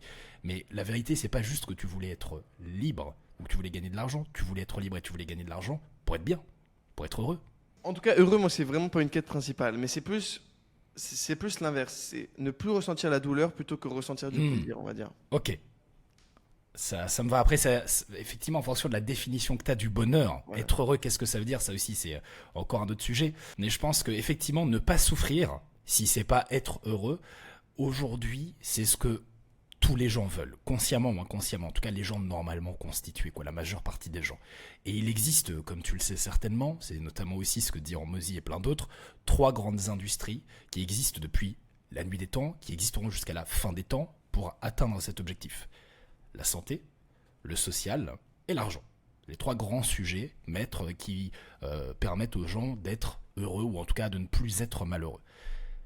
Bah, par rapport à ça, l'énergie, le carburant finalement que doivent investir tous ces gens, quelle que soit la voie pour atteindre cet objectif final, c'est le même, c'est celui du passage à l'action, enfin le fait de faire les choses, quoi. Si tu fais pas les choses, si tu souffres pas, si t'as pas ce truc là de l'inconfort, tu peux pas atteindre cet objectif là. Et du coup, la conclusion à laquelle ça m'amène, et c'est ce que tout mon propos, c'est de dire que le jour où quelqu'un trouvera une solution à ce problème qui est celui que tous les gens ont, de ne pas réussir à passer à l'action, de ne pas réussir à être productif, à être proactif, et à faire ce qu'ils doivent faire, quel que soit le chemin, quelle que soit la voie, quel que soit le véhicule, pour être heureux ou ne plus être malheureux, et qu'il aura trouvé et créé un produit ou un service qui permet de résoudre ça, ça deviendra l'homme le plus riche du monde. Bah, Naval, il a un peu fait, je trouve, avec son bouquin The Almanac. Enfin, c'est même pas lui qui l'a écrit par ailleurs. Oui. Mais c'est pour ça que je pense qu'il a autant de hype et de fame. Même moi, j'aime beaucoup, hein. C'est un peu le Charlie Munger moderne dans son livre. C'est pour ça qu'il a beaucoup de trucs de hype. C'est qu'il est en mode, bah, les gars, en vrai, tout le monde veut être heureux et voici la recette. Et t'es en mode, ah ouais, ok. Mais en vrai, c'est vrai que personne m'avait appris à être heureux. Merci Naval. Personne m'a appris à gagner de l'argent. Personne m'a appris à gérer mes finances. Personne m'a appris à investir. Et il te fait tout ça dans un livre de 300 pages, sur un petit livre comme ça. T'es en mode, merci bien. Et en vrai, il se fait quand même pas mal de fric grâce à ça. Naval, ouais. Enfin, même si c'est pas du tout ce qu'il a rendu riche, je crois que c'est Angelist de mémoire. Ouais, tout à fait. Je pense que Naval, si je ne devais choisir qu'une seule personne avec laquelle je me sens être le plus connecté, et avec lequel je vais le plus raisonner dans le business, dans l'entrepreneuriat, peut-être même dans le développement personnel, je pense que ce serait lui. Ah ouais, Ouais. je sais pas. Après, évidemment, j'aime beaucoup Ok, ouais, ça se Hormozy. tient, ça se tient, ça se tient. Ça Toi, se ce tient. serait qui? Non, je suis d'accord, ça se tient. Moi, je sais pas. Franchement, Russell. c'est une bonne question. Non, Tai Lopez. Non, Tai Lopez, 100% sûr. Ok. J'ai l'impression qu'on est câblé dans le cerveau un peu. Genre les câbles, ils sont branchés dans le même sens. Tu vois, Naval, j'ai l'impression qu'on n'est pas câblé pareil. Il est très intelligent, il a beaucoup de qualités, mais il est câblé différemment, quoi. Ok, je comprends. Hein, je comprends, effectivement, ils sont très différents. Ils sont très différents. Après, je ne connais en vérité en profondeur ni l'un ni l'autre. Je suis d'ailleurs assez peu, comparativement à mes débuts, et je pense que c'est la même chose pour toi, très consommateur des contenus des autres, que ce soit gratuit ou payant. D'ailleurs, je me focalisais beaucoup plus sur le fait de produire que de consommer.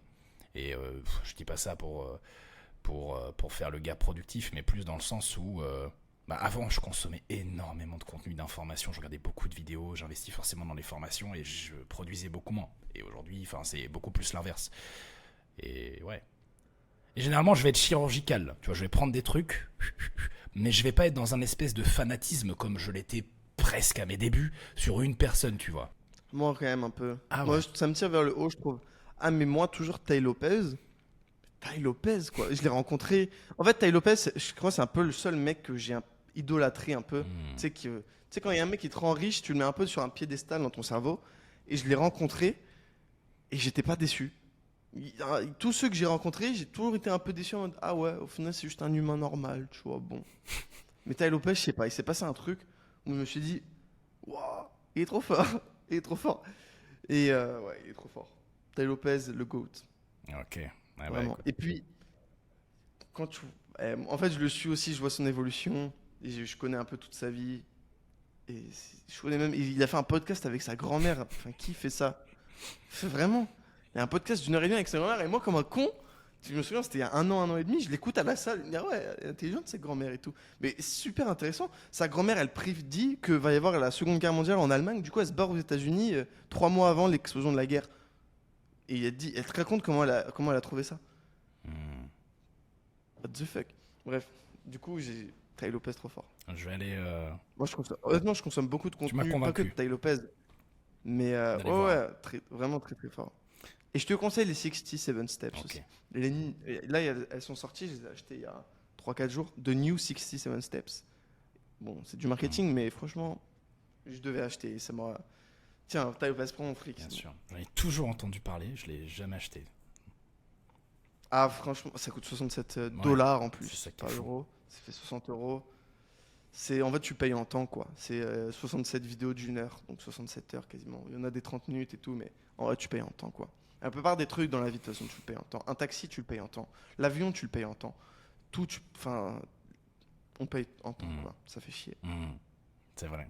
Donc il faut le valoriser, c'est important. Et c'est pour ça que je sais que comparativement à beaucoup d'entrepreneurs, je valorise certes l'argent, mais plus le temps, mais différemment de la plupart des entrepreneurs. C'est-à-dire que tu as beaucoup d'entrepreneurs, pour pas dire la plupart des entrepreneurs, en particulier forcément les publics, les gourous, tu vois, dans le business en ligne, qui vont te dire qu'il faut sacrifier ton temps maintenant pour pouvoir en gagner plus tard. Je suis plutôt d'accord avec ça. Plutôt, pas complètement. Justement parce qu'il y a aussi une notion de tu sais pas de quoi le plus tard est fait. Là, je peux terminer cette interview avec toi, sortir de chez moi, me faire écraser par un bus. Fin. Et du coup, tout ce temps que j'ai passé à sacrifier sans profiter avec les gens que j'aime, des choses simples de la vie, bah en fait, je pourrais plus jamais l'avoir. Donc je pense que c'est plus une question de balance, d'équilibre. Je pense pas qu'il faut être égalitaire, genre que tout soit au même niveau. La vie, c'est un peu comme des vases, tu vois, tu dois en remplir certains, en vider d'autres. Mais je pense plutôt que tu dois pas être complètement one-sided sur un truc pendant des années et ne faire que ça, au risque potentiellement de te perdre, tu vois, et de perdre d'autres choses que tu as pu avoir autour de toi. Je dis ça parce que, comparativement à beaucoup d'entrepreneurs aussi, et c'est peut-être là-dessus que je suis biaisé, pas forcément mal, j'ai commencé dans l'entrepreneuriat en couple. Aujourd'hui, je suis toujours en couple, j'en suis très heureux, et j'ai trouvé ce que je sais être la femme de ma vie, la future mère de mes enfants avec qui je suis depuis 5 ans.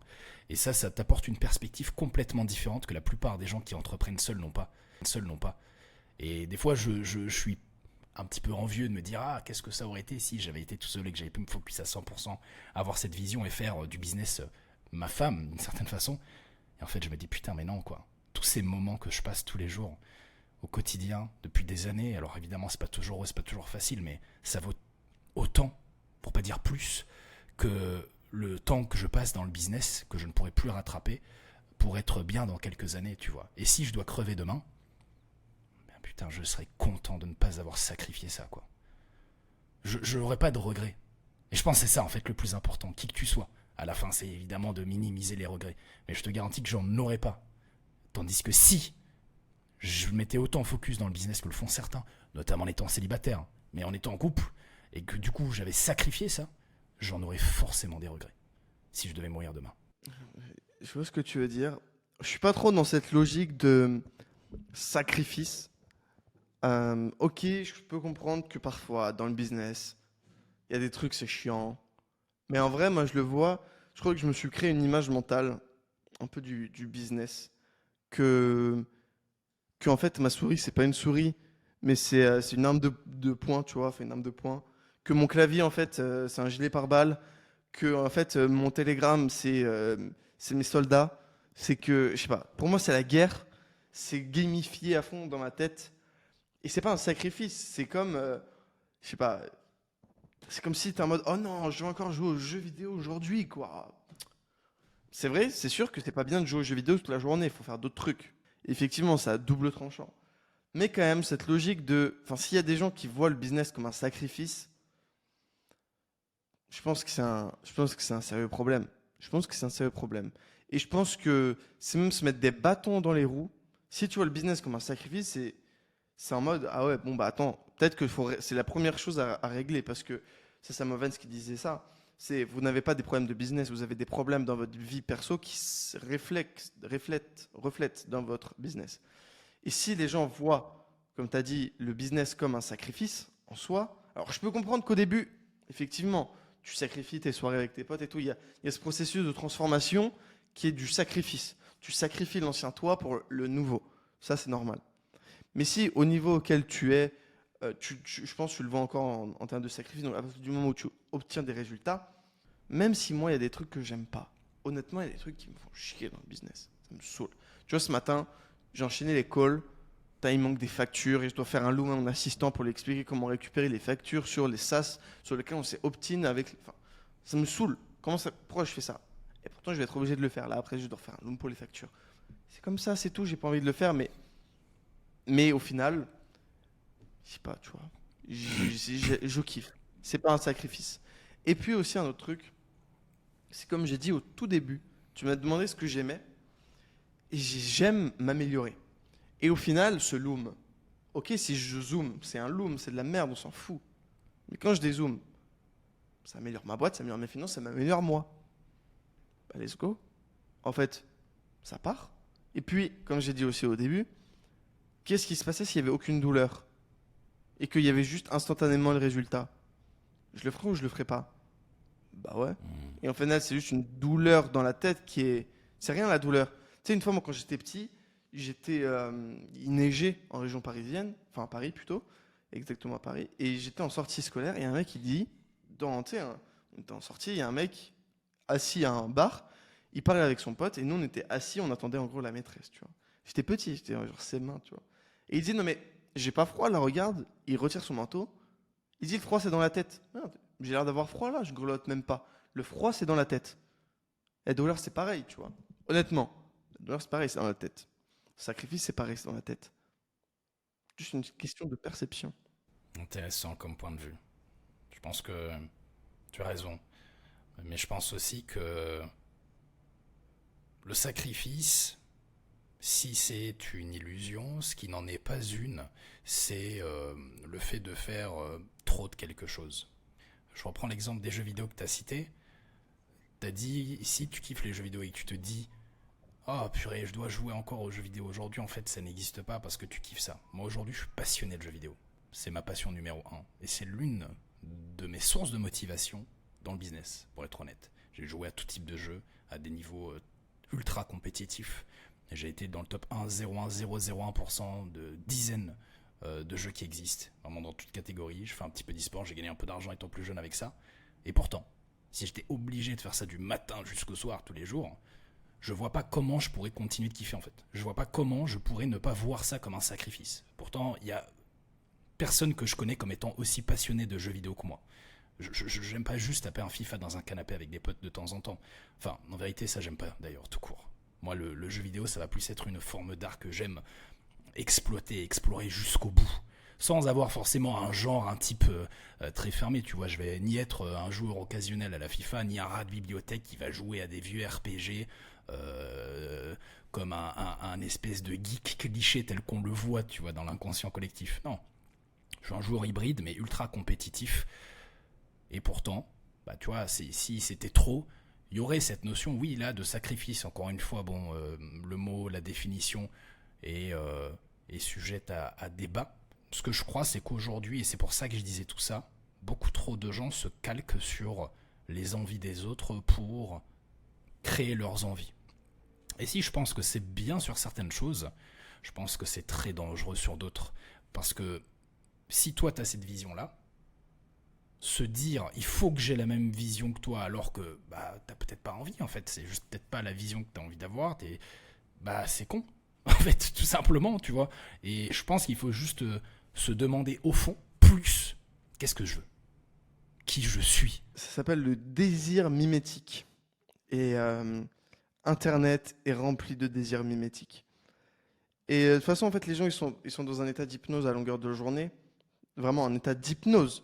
Hypnose, hypnotique. Ils sont hypnotisés. Tu sais, quand tu scrolles comme ça, tu sais que tu peux sortir de cet état hypnotique, mais tu le fais pas. Comme quelqu'un où tu lui dis endors-toi, il s'endort, il sait qu'il peut se réveiller. Ça lui demande tellement de volonté de sortir de l'endormissement qu'il ne le fait pas. Ils sont tellement hypnotisés. Quand tu es hypnotisé, on peut te faire passer tout type de messages, comme par exemple le désir mimétique. Ça, c'est quelque chose d'inconscient qui a été développé par un philosophe français dont j'ai oublié le nom, mais qui a été repris à l'international. Il a vraiment marqué, il est récent et je crois qu'il est mort en 90, un truc comme ça. Il a vraiment marqué toute une génération philosophique. Certains disent que c'est un des derniers philosophes ayant existé, et il est français. Alors c'est certains qui le disent, pas tout le monde, mais bref. Donc, désir mimétique et logique sacrificielle, il en parle aussi, bref, peu importe.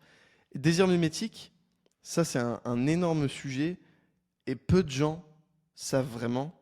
Parce qu'on leur dit pourquoi est-ce que tu veux gagner de l'argent? Pour devenir libre. Bon bah d'accord, désir mimétique. Pourquoi tu veux devenir libre? Et là directement tu vois qu'ils commencent à réfléchir. Parce que jamais ils ont entendu quelqu'un sur internet recevoir cette question. Pourquoi tu veux devenir libre? Parce que là direct c'est deep, c'est personnel, c'est pourquoi tu veux devenir libre. Bonne question ça, laisse-moi 30 secondes. Et là tu commences à activer le système 2. Alors que toute notre vie, toute ta vie, tu es activé en système 1. Donc système 1, c'est la partie instantanée du cerveau, je comprends. Système 2, c'est je réfléchis. Par exemple, si je te dis 3 fois 3, 9. Mais si je te dis 43 fois 72, là, système 2, tu réfléchis. Ok. Donc là, direct, quand je te dis pourquoi tu veux devenir libre, système 2. Et les gens vivent toute leur vie en système 1, système 1, système 1. Et active ton putain de système 2, demande-toi pourquoi, en réalité, tu veux devenir libre et pas vivre en désir mimétique. Et là, tu comprendras même, d'ailleurs, est-ce que tu veux vraiment devenir libre? Est-ce que c'est pas quelque chose d'autre, une douleur plus profonde, qui, elle, va être encore plus puissante au service de ton business? Par exemple, moi, je croyais que c'était pour devenir libre. Mais non. En vrai, à l'époque, j'avais juste un ego de malade. Et je me disais, non mais attends, comment ça se fait que lui, il va finir un master avec 5K par mois et moi, je suis plus intelligent, j'ai 10 fois son intelligence, je suis 10 fois plus mieux que lui et je vais être tout en bas de la pyramide sociale? C'est pas possible. J'avais juste trop d'ego. Et dans ma tête, c'était la liberté. Mais non. C'était, c'est juste mon ego. Moi, ça peut être quelque chose, ça peut pas être comme quelque chose de mauvais, mais je l'ai tourné à mon avantage et c'est quelque chose de bon. Et le seul truc à avoir un gros ego, c'est que les gens te disent, t'as un gros ego. Sinon, il n'y a aucun downside. À part que les gens ils disent ça, aucun downside. T'as juste que du plus. Bien Bref. sûr, t'as mis le doigt précisément sur ce que je voulais. Alors moi perso, j'avais cette conscience, tu vois, du désir mimétique que j'ai vu d'abord chez moi et ensuite chez les autres. Et c'est beaucoup plus facile quand tu le vois et que tu le comprends, bah aussi de t'en servir entre guillemets d'une certaine façon, à des fins marketing notamment. Mais je connaissais pas ce concept que t'as cité, le désir mimétique. Donc c'est super intéressant. Et effectivement, moi, à partir du moment où j'ai compris ce que je voulais vraiment, qui j'étais vraiment, eh bien d'une part, je n'ai jamais gagné autant d'argent. Parce que tout s'axait autour de ça, plus qu'autour d'une espèce de rêve illusoire repris de quelqu'un d'autre. Mais d'autre part, je n'ai jamais été aussi heureux, pour le coup. Tu vois, et c'est ça que je voulais dire tout à l'heure en disant que moi, personnellement, et chacun est différent, donc je n'impose à personne de voir la vie de la même façon que moi. Et c'est ça le problème aujourd'hui avec la plupart des gens qui le font. Bah, effectivement, j'ai envie, et c'est ce que je dis un petit peu dans ma philosophie avec mes clients, de ne pas sacrifier mon présent au profit du futur et de ne pas sacrifier mon futur au profit du présent. Et trouver un équilibre, une balance entre les deux pour pouvoir être heureux demain et être heureux maintenant. Parce que le bonheur, effectivement, pour moi, encore une fois, dans ma logique, c'est quelque chose d'important. Après, c'est quoi le bonheur? On pourrait avoir un débat là-dessus. Et c'est d'ailleurs de là aussi que tient ses fondements le nom et le logo de ma marque, Trinity, que je développerai et j'expliquerai aussi dans une vidéo dédiée. Pour revenir au business dont on s'est écarté, même si c'était super intéressant tout ce qu'on s'est dit, il y a une petite question que j'aimerais te poser, et après on va enchaîner. Je te rejoins à 100% quand tu dis, parce que je t'ai déjà entendu dire que tout marche. Effectivement, sur Internet, aujourd'hui, tu vois tous les business dont on a tous entendu parler, dropshipping, affiliation, SMMA, infoproduits, etc. Tout marche. Dans une certaine mesure, tu peux gagner de l'argent avec tout. Cependant, tout ne marche pas forcément pour tout le monde. Et je pense que ce qui est important, c'est aussi de se demander ce qui marche pour soi. Toi, tu n'as peut-être pas eu besoin de le faire parce que tu as eu la chance, entre guillemets, de par ton tempérament, vu que tu étais plutôt introverti. Tout à l'heure, avant qu'on démarre, tu m'as dit que tu détestais faire des calls, de tomber sur un business qui match à fond avec toi. T'as pas besoin de te montrer, t'as pas besoin de faire des appels de vente, t'as pas besoin d'être extraverti, non. Et donc ça a fonctionné tout de suite. Mais la plupart des gens, il faut bien comprendre que c'est pas leur cas. Justement, pourquoi ? À cause du désir mimétique, d'une certaine façon. Ils entendent du bruit, ils voient un business qui marche, ils voient quelqu'un qui a fait beaucoup d'argent avec tel truc, ils se disent « Ah, moi aussi, je veux faire ça ». Mais ils se demandent à aucun moment s'ils peuvent le faire aussi, tu vois. Le très bon exemple de ça, je trouve, c'est le trading.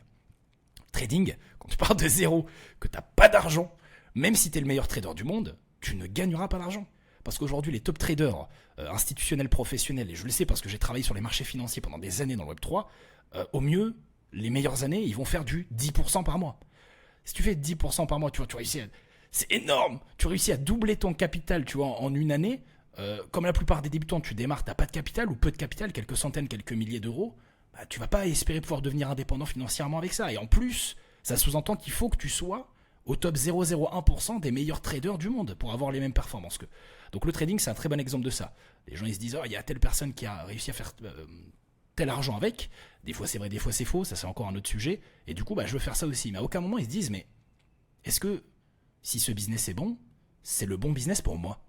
Et donc, par rapport à ça, la question que je veux te poser, c'est est-ce que tu penses que le business de l'infoproduit est le business ou l'un des business les plus adaptés à un débutant voulant se lancer aujourd'hui afin de devenir indépendant financièrement en 2024 ? Avant de répondre à ta question, je tiens à préciser que j'ai dit que j'aimais pas faire les calls, c'est vrai, mais j'adore faire des podcasts, c'est la première chose, ok ? Non, parce que je l'ai dit juste après. Mais bref, du coup, pour répondre à ta question, en fait, c'est une question compliquée parce que l'infoprenariat, tu sais, c'est un peu fondamentalement comme l'e-commerce. C'est un peu... En fait, il faut voir ses points forts, ses points faibles, ce qu'on aime, ce qu'on n'aime pas. Moi, ce que j'aime, et vraiment ce que j'aime, et beaucoup de gens ont du mal à comprendre, vraiment, les gens que je côtoie, même ma famille, je leur dis, j'adore bosser sur mon ordi. Ils me disent, mais va au cinéma, sors, mais j'adore travailler sur mon ordi. C'est comme si, genre, non, laissez-moi travailler, vraiment, j'adore, tu vois. La question, c'est, ok, quand tu commences, t'es bon, c'est peut-être un peu méchant, mais t'es bon à pas grand-chose, on va dire, bon à rien. Dans le domaine, tu sais pas faire. Ok, le business, c'est très simple. C'est 3 catégories. Trafic, marketing, produit. Tout, c'est ça. Tout dans le business, c'est trafic, marketing, produit. D'où vient ton trafic ? Quel est ton marketing ? Et quel est ton produit ? Maintenant, tu te poses ta question. Est-ce que pour le trafic, et tu parles de tes compétences, est-ce que pour le trafic, voilà, tu parles de ce que toi tu es bon pour trafic et marketing pareil, et produit, de toute façon c'est facile à faire en règle générale. De 0 à 10 000 euros par mois, justement, les business en vogue, c'est les business produits faciles. Le seul truc, ce serait les done for you. Mais en fait, le mec, tu payes tellement cher qu'au final, tu peux même recruter quelqu'un en dessous pour le faire à ta place. Donc au final, le produit, et je pense que c'est un peu dommage, de 0 à 100 000 euros par mois, c'est mis de côté. Par exemple, SMMA, on dit, tu délègues. Bon, d'accord. E-commerce, tu dis, tu prends sur AliExpress. Infoprenariat, ça commence un peu à être sérieux, mais en fait, on bâtit un produit à partir de l'offre marketing. Comme je dis aussi, un autre truc que je dis, c'est il y a les gens qui passent à l'action après une information, et eux, c'est eux qui ont les résultats. Et il y a ceux qui passent pas à l'action. Parce que qu'est-ce qui change entre écouter cette vidéo et pas passer à l'action et regarder, je sais pas, Mister Beast. Si il y a aussi à la fin les deux, il n'y a aucun des passages à l'action, il n'y a rien qui change. Ça sert à rien de se donner bonne conscience à regarder du contenu business s'il n'y a aucun changement qui est après dans la vie. Limite, vaut mieux regarder MrBeast et passer à l'action après Plutôt que nous regarder nous et ne rien faire. Mais exactement, mieux vaut ça, et après le lendemain ouvrir sa chaîne YouTube et se dire ah, je vais le concurrencer, que et juste écouter, être en mode passif. Mais donc, pour toutes les personnes, du coup, le truc actionable que vous devez faire, là, maintenant, tout de suite, enfin, ou après le podcast, tu te le mets là dans ta to-do, tu te dis, ok, quels sont mes points forts? Quels sont mes points forts? Donc, tu te fais une liste de points forts. Genre, ok, moi, je suis plutôt bon pour écrire. Je suis bon en écriture. Je suis bon en compréhension. Je suis bon en X. Je suis bon en Y. Je suis bon en Z. Ok. T'importes ça dans ChatGPT. Voici mes compétences. Tu lui dis ensuite un prompt. Aide-moi à dresser un profil psychologique. euh, Aide-moi à dresser un profil psychologique en me posant des questions. Tu vas lui poser des questions. Ensuite, tu lui dis, à partir des informations que tu as récoltées sur moi, quel business est le plus adapté à moi? Boum. T'as ta réponse. Excellent. Excellent. Je trouve que c'est une très bonne idée, effectivement. Et après, vous prenez pas trop la tête sur le fait de trouver le meilleur business, la combinaison parfaite dès le début. Voilà, c'est ce qu'il disait, juste faites. Parce que surtout si vous êtes jeune, vous n'avez pas forcément beaucoup d'expérience, de compétences, vous savez peut-être même pas qui vous êtes. Qu'est-ce que vous savez faire, qu'est-ce que vous savez pas faire, qu'est-ce que vous aimez faire, qu'est-ce que vous aimez pas faire. Et vous allez donc être obligé de faire des choses pour savoir. Et la plupart des débutants font le travail inverse. Ils se demandent sans savoir, du coup ils savent toujours pas, et vu qu'ils savent pas, ils font pas, et vu qu'ils font pas, ils savent pas, et c'est un cercle vicieux. Alors que si vous faites, bah vous avez un feedback, vous savez, et puis en sachant, vous pouvez mieux faire après. Donc ne prenez pas le problème à l'envers, faites d'abord, apprenez après, et puis en apprenant, refaites mieux. Par rapport à ce que tu as dit, il y a une autre question connexe, entre guillemets, que j'aimerais te poser. Si tu devais, et c'est une question assez classique, mais à laquelle je ne crois pas t'avoir entendu répondre, repartir à zéro. Tu repars à zéro, mais je le précise, tu gardes toutes tes connaissances, toutes tes compétences, tout ce que tu as appris jusqu'à présent, mais tu n'as pas d'argent, pas de réseau, pas d'humain, tu peux faire leverage sur rien à part ton temps et tes connaissances. Et tu as, je le précise, 90 jours. Trop facile. Donc Je en sais partant de exactement zéro, quoi faire. Pour faire combien? pour passer de 90 jours. 0 à 5000 euros par mois. Ok, première étape. Est-ce que j'ai 100 euros de côté, minimum? Zéro. 0 euros? Ok, bon. Bon, on va dire que j'ai un téléphone et tout. Ok, étape 1. J'ai un ordinateur et un téléphone. On part Oui. juste de ça. Et une connexion Internet. Étape 1, je télécharge CapCut. Étape 2, je me filme tous les jours. Non, étape 1, je crée une offre high ticket. Étape 1, toute première étape. Je crée une offre high ticket. En parallèle, je me forme sur le closing. Je regarde Alex Hormozy tous les jours. Alex Hormozy, closing offer, closing offer. Je lis 100 millions offers, je le télécharge en PDF. J'ai pas d'argent, je suis obligé. Ok. Donc pour m'aider à bâtir l'offre. En parallèle, je fais 3 vidéos par jour en format short. 3 vidéos par jour. 3, mais vraiment, TikTok, Instagram, YouTube. 3 vidéos par jour. Je fais ça, mais tous les jours, sans exception. Ok. Et là, je suis en mode, par contre, 5h30, 19h. Il n'y a pas le choix. Tu te lèves à 5h30, tu couches à 19h et tu crées du contenu. 3 TikTok, enfin 3 vidéos short par jour. En parallèle, du coup, tu crées ton offre. Tu écris. Non, tu écris pas de page de vente. Dans tous mes liens en bio, je mets un lien pour réserver un appel avec moi. Sur Instagram, la moindre personne qui regarde ma story, qui like, qui commente, qui like, qui interagit avec mon contenu de n'importe quelle façon que ce soit, je lui envoie un message. Je lui envoie un putain de message. Je passe ma journée à faire 3 trucs. Monter, créer du contenu, envoyer des messages. Monter, créer du contenu, envoyer des messages. Mon offre, elle est entre 2000 et 5000 euros. Ok. Je choisis une offre très précise sur un pain point très précis, mais de toute façon, j'ai fait ça bien vu que j'ai lu 100 millions offers de Alex Hormozy. À partir de ce moment-là, l'intégralité des personnes qui rentrent en contact avec moi, donc sur mon format vidéo, donc je passe ma journée à faire du bon montage, me forme au montage, je les DM, script de setting, j'améliore. Et l'objectif, c'est de les prendre en call. Et quand ils sont en call, vu que je me suis formé en closing, je leur vends une soupe à 2000 euros. Et boum, je pense à 90 jours, c'est bon. Facile. Même 30 peut-être. Sûrement. Excellent. Ok, pas mal. Je pense que je ferai probablement à peu près la même chose. Ouais, à étiquette bien sûr. Hein. On fait le vrai sur le temps. On n'a pas la possibilité d'investir en pub, de faire du volume. Donc, et puis après, organique, créer du contenu. Et ouais, des appels, des rendez-vous. Ah ouais, ok. Ok. Alors, autre question qui n'a rien à voir, mais qui m'intéresse et qui pourrait, je pense, aussi intéresser pas mal de personnes. C'est quoi la journée type de Valère? La journée de type de Valère.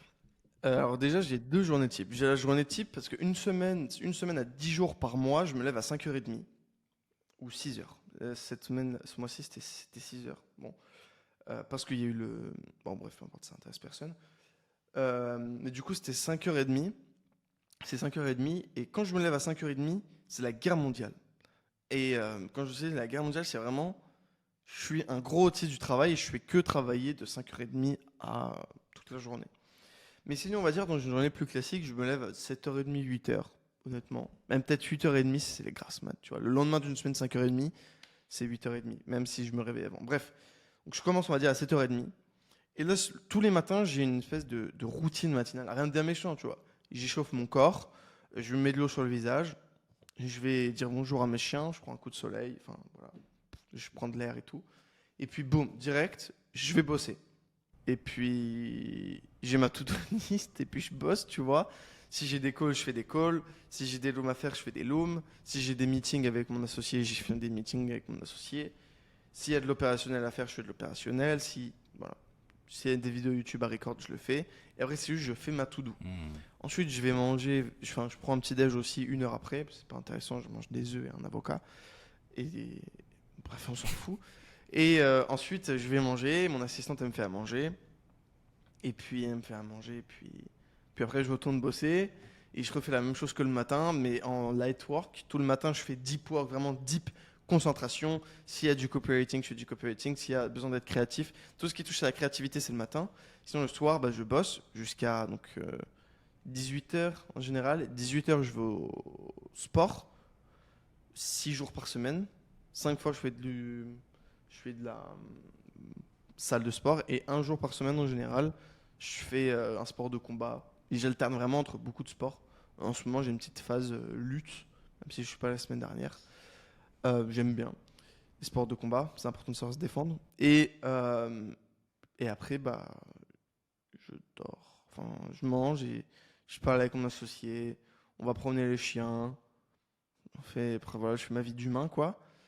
Et après, je vais me dormir et repeat, hein. En vrai, je fais vraiment que bosser. J'aime ça. Voilà. Parfois, je peux m'arriver de sortir, tu vois, faire 2, 3 rendez-vous, des trucs comme ça, mais c'est tout.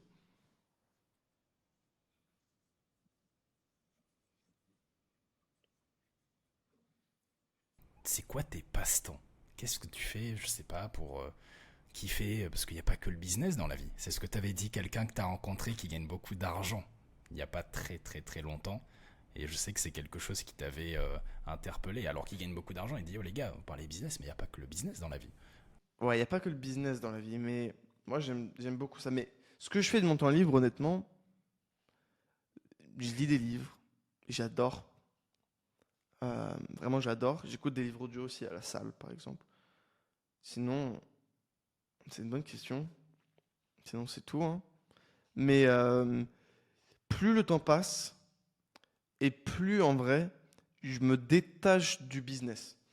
Parce que plus le temps passe, et déjà plus bah, mes équipes sont autonomes, donc moins il y a besoin de moi, et plus mon impact sur mon business, il est moins concret, il est dans la vision.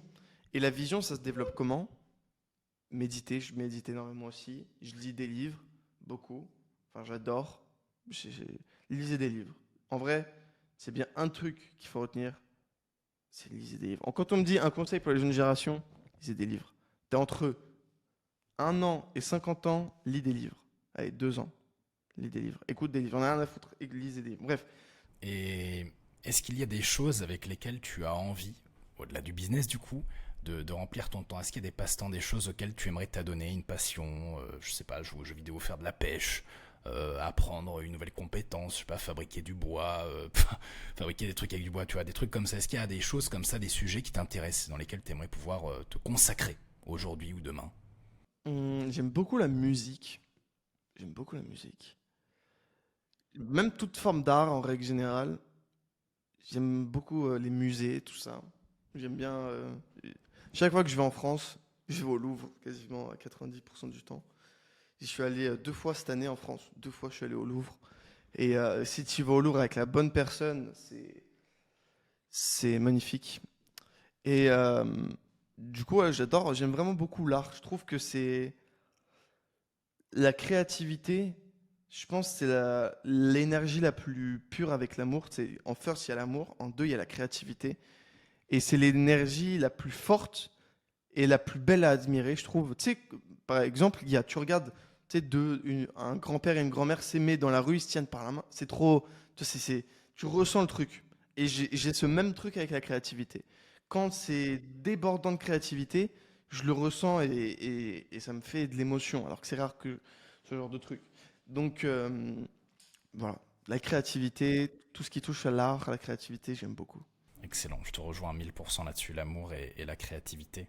Et tu me tends la perche pour la question d'après, donc c'est super, mais c'est vrai que sur la créativité, c'est pour ça aussi que je suis passionné de jeux vidéo, même si beaucoup de gens ne le voient pas parce qu'ils ont une idée assez précise ou figée du jeu vidéo. Pour moi, le jeu vidéo, c'est la forme d'art la plus pure qui existe.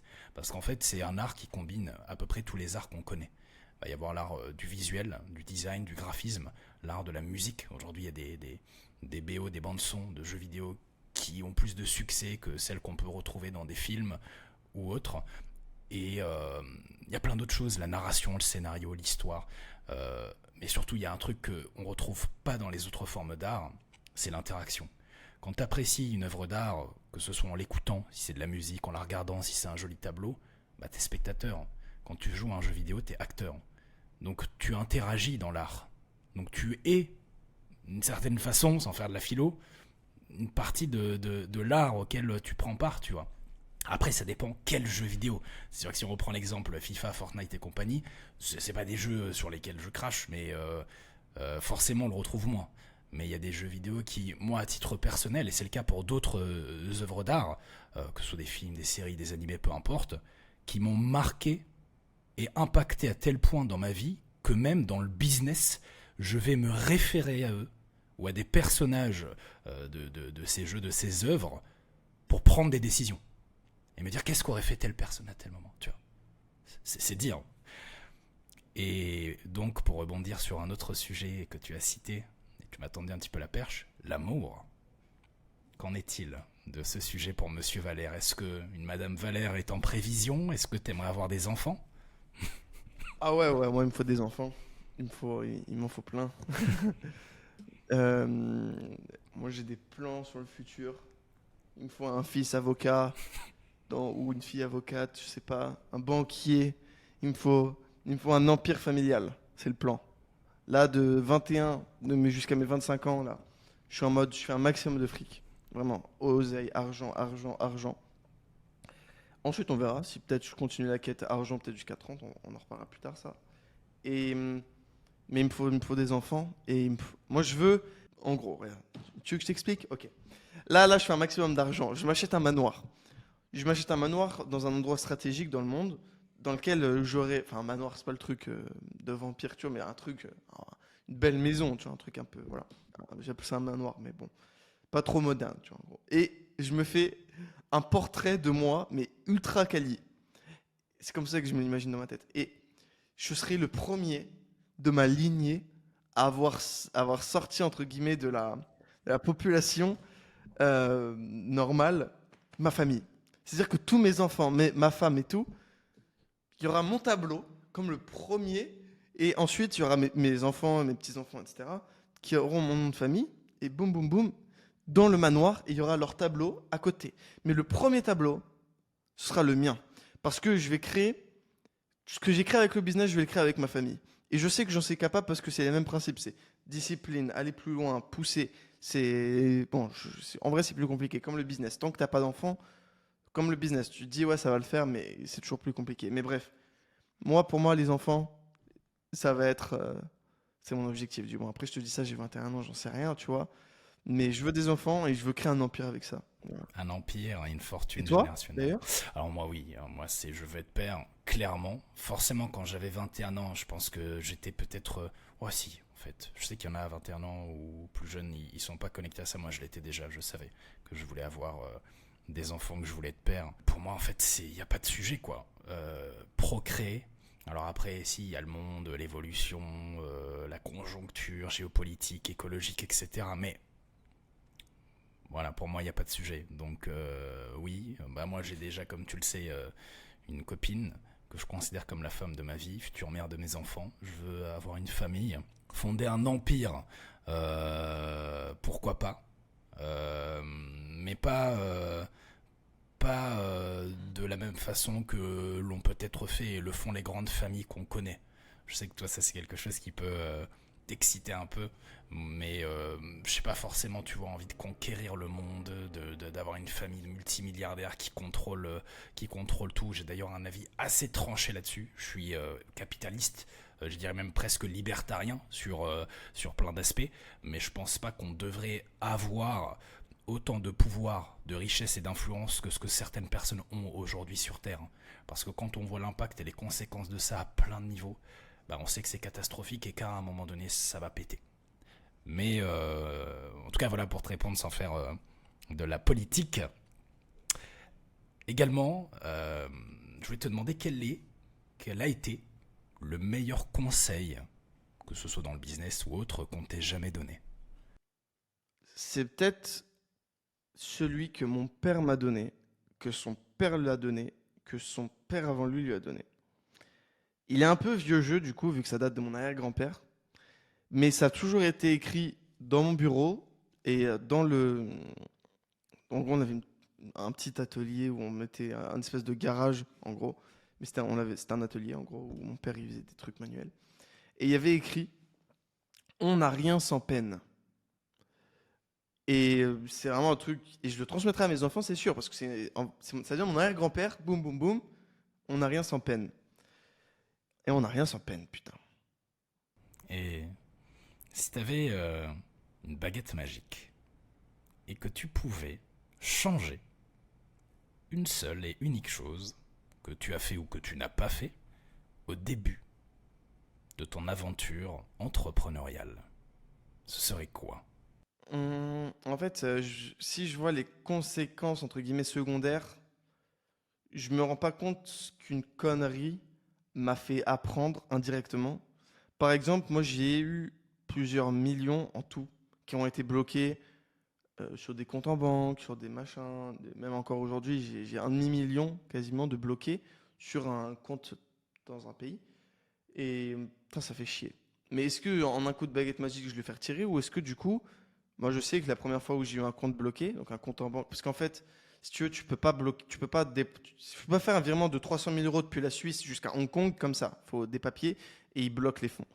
Et est-ce que le fait de me dire, ah bah tiens, mon argent il est bloqué, ça me saoule, ça me fait pas du coup plus investir, ce qui fait que du coup, ça me fait gagner plus d'argent. Enfin, en fait, tu vois, il y a des conséquences secondaires, mais je dirais que rien. Peut-être, ah si, allez, pour répondre à ta question, je dirais que peut-être je documenterai tout depuis le début. Parce que honnêtement, j'aurais commencé les vidéos YouTube à 18 ans, donc il y a 3 ans, où vraiment j'étais au début et je commençais. Ça aurait été un peu comme Inman Gadji, tu vois, où lui, il a vraiment commencé et tu peux remonter. C'était bébé Iman, c'était bon. J'ai commencé le business en ligne. Et aujourd'hui, tu le vois, bah, c'est Iman Gadji qu'on connaît tous. Et on le voit je commence. J'ai l'envie, j'ai la détermination. Et tu le vois travailler, échouer, apprendre, échouer, réussir, échouer, apprendre. Et moi, c'est ça mon parcours. Quand je le fais rétrospectivement, je parle des victoires. Bon, il y a eu des défaites aussi dont je parle. Mais quand les défaites, tu as l'émotion de en live. Putain, ok. Là, quand il te dit, ok, ça fait 15 appels de vente que je fais, les 15 c'est pas passé. Les 15 c'est pas passé. On a dépensé 2000 euros en ads. Il me reste 300 euros.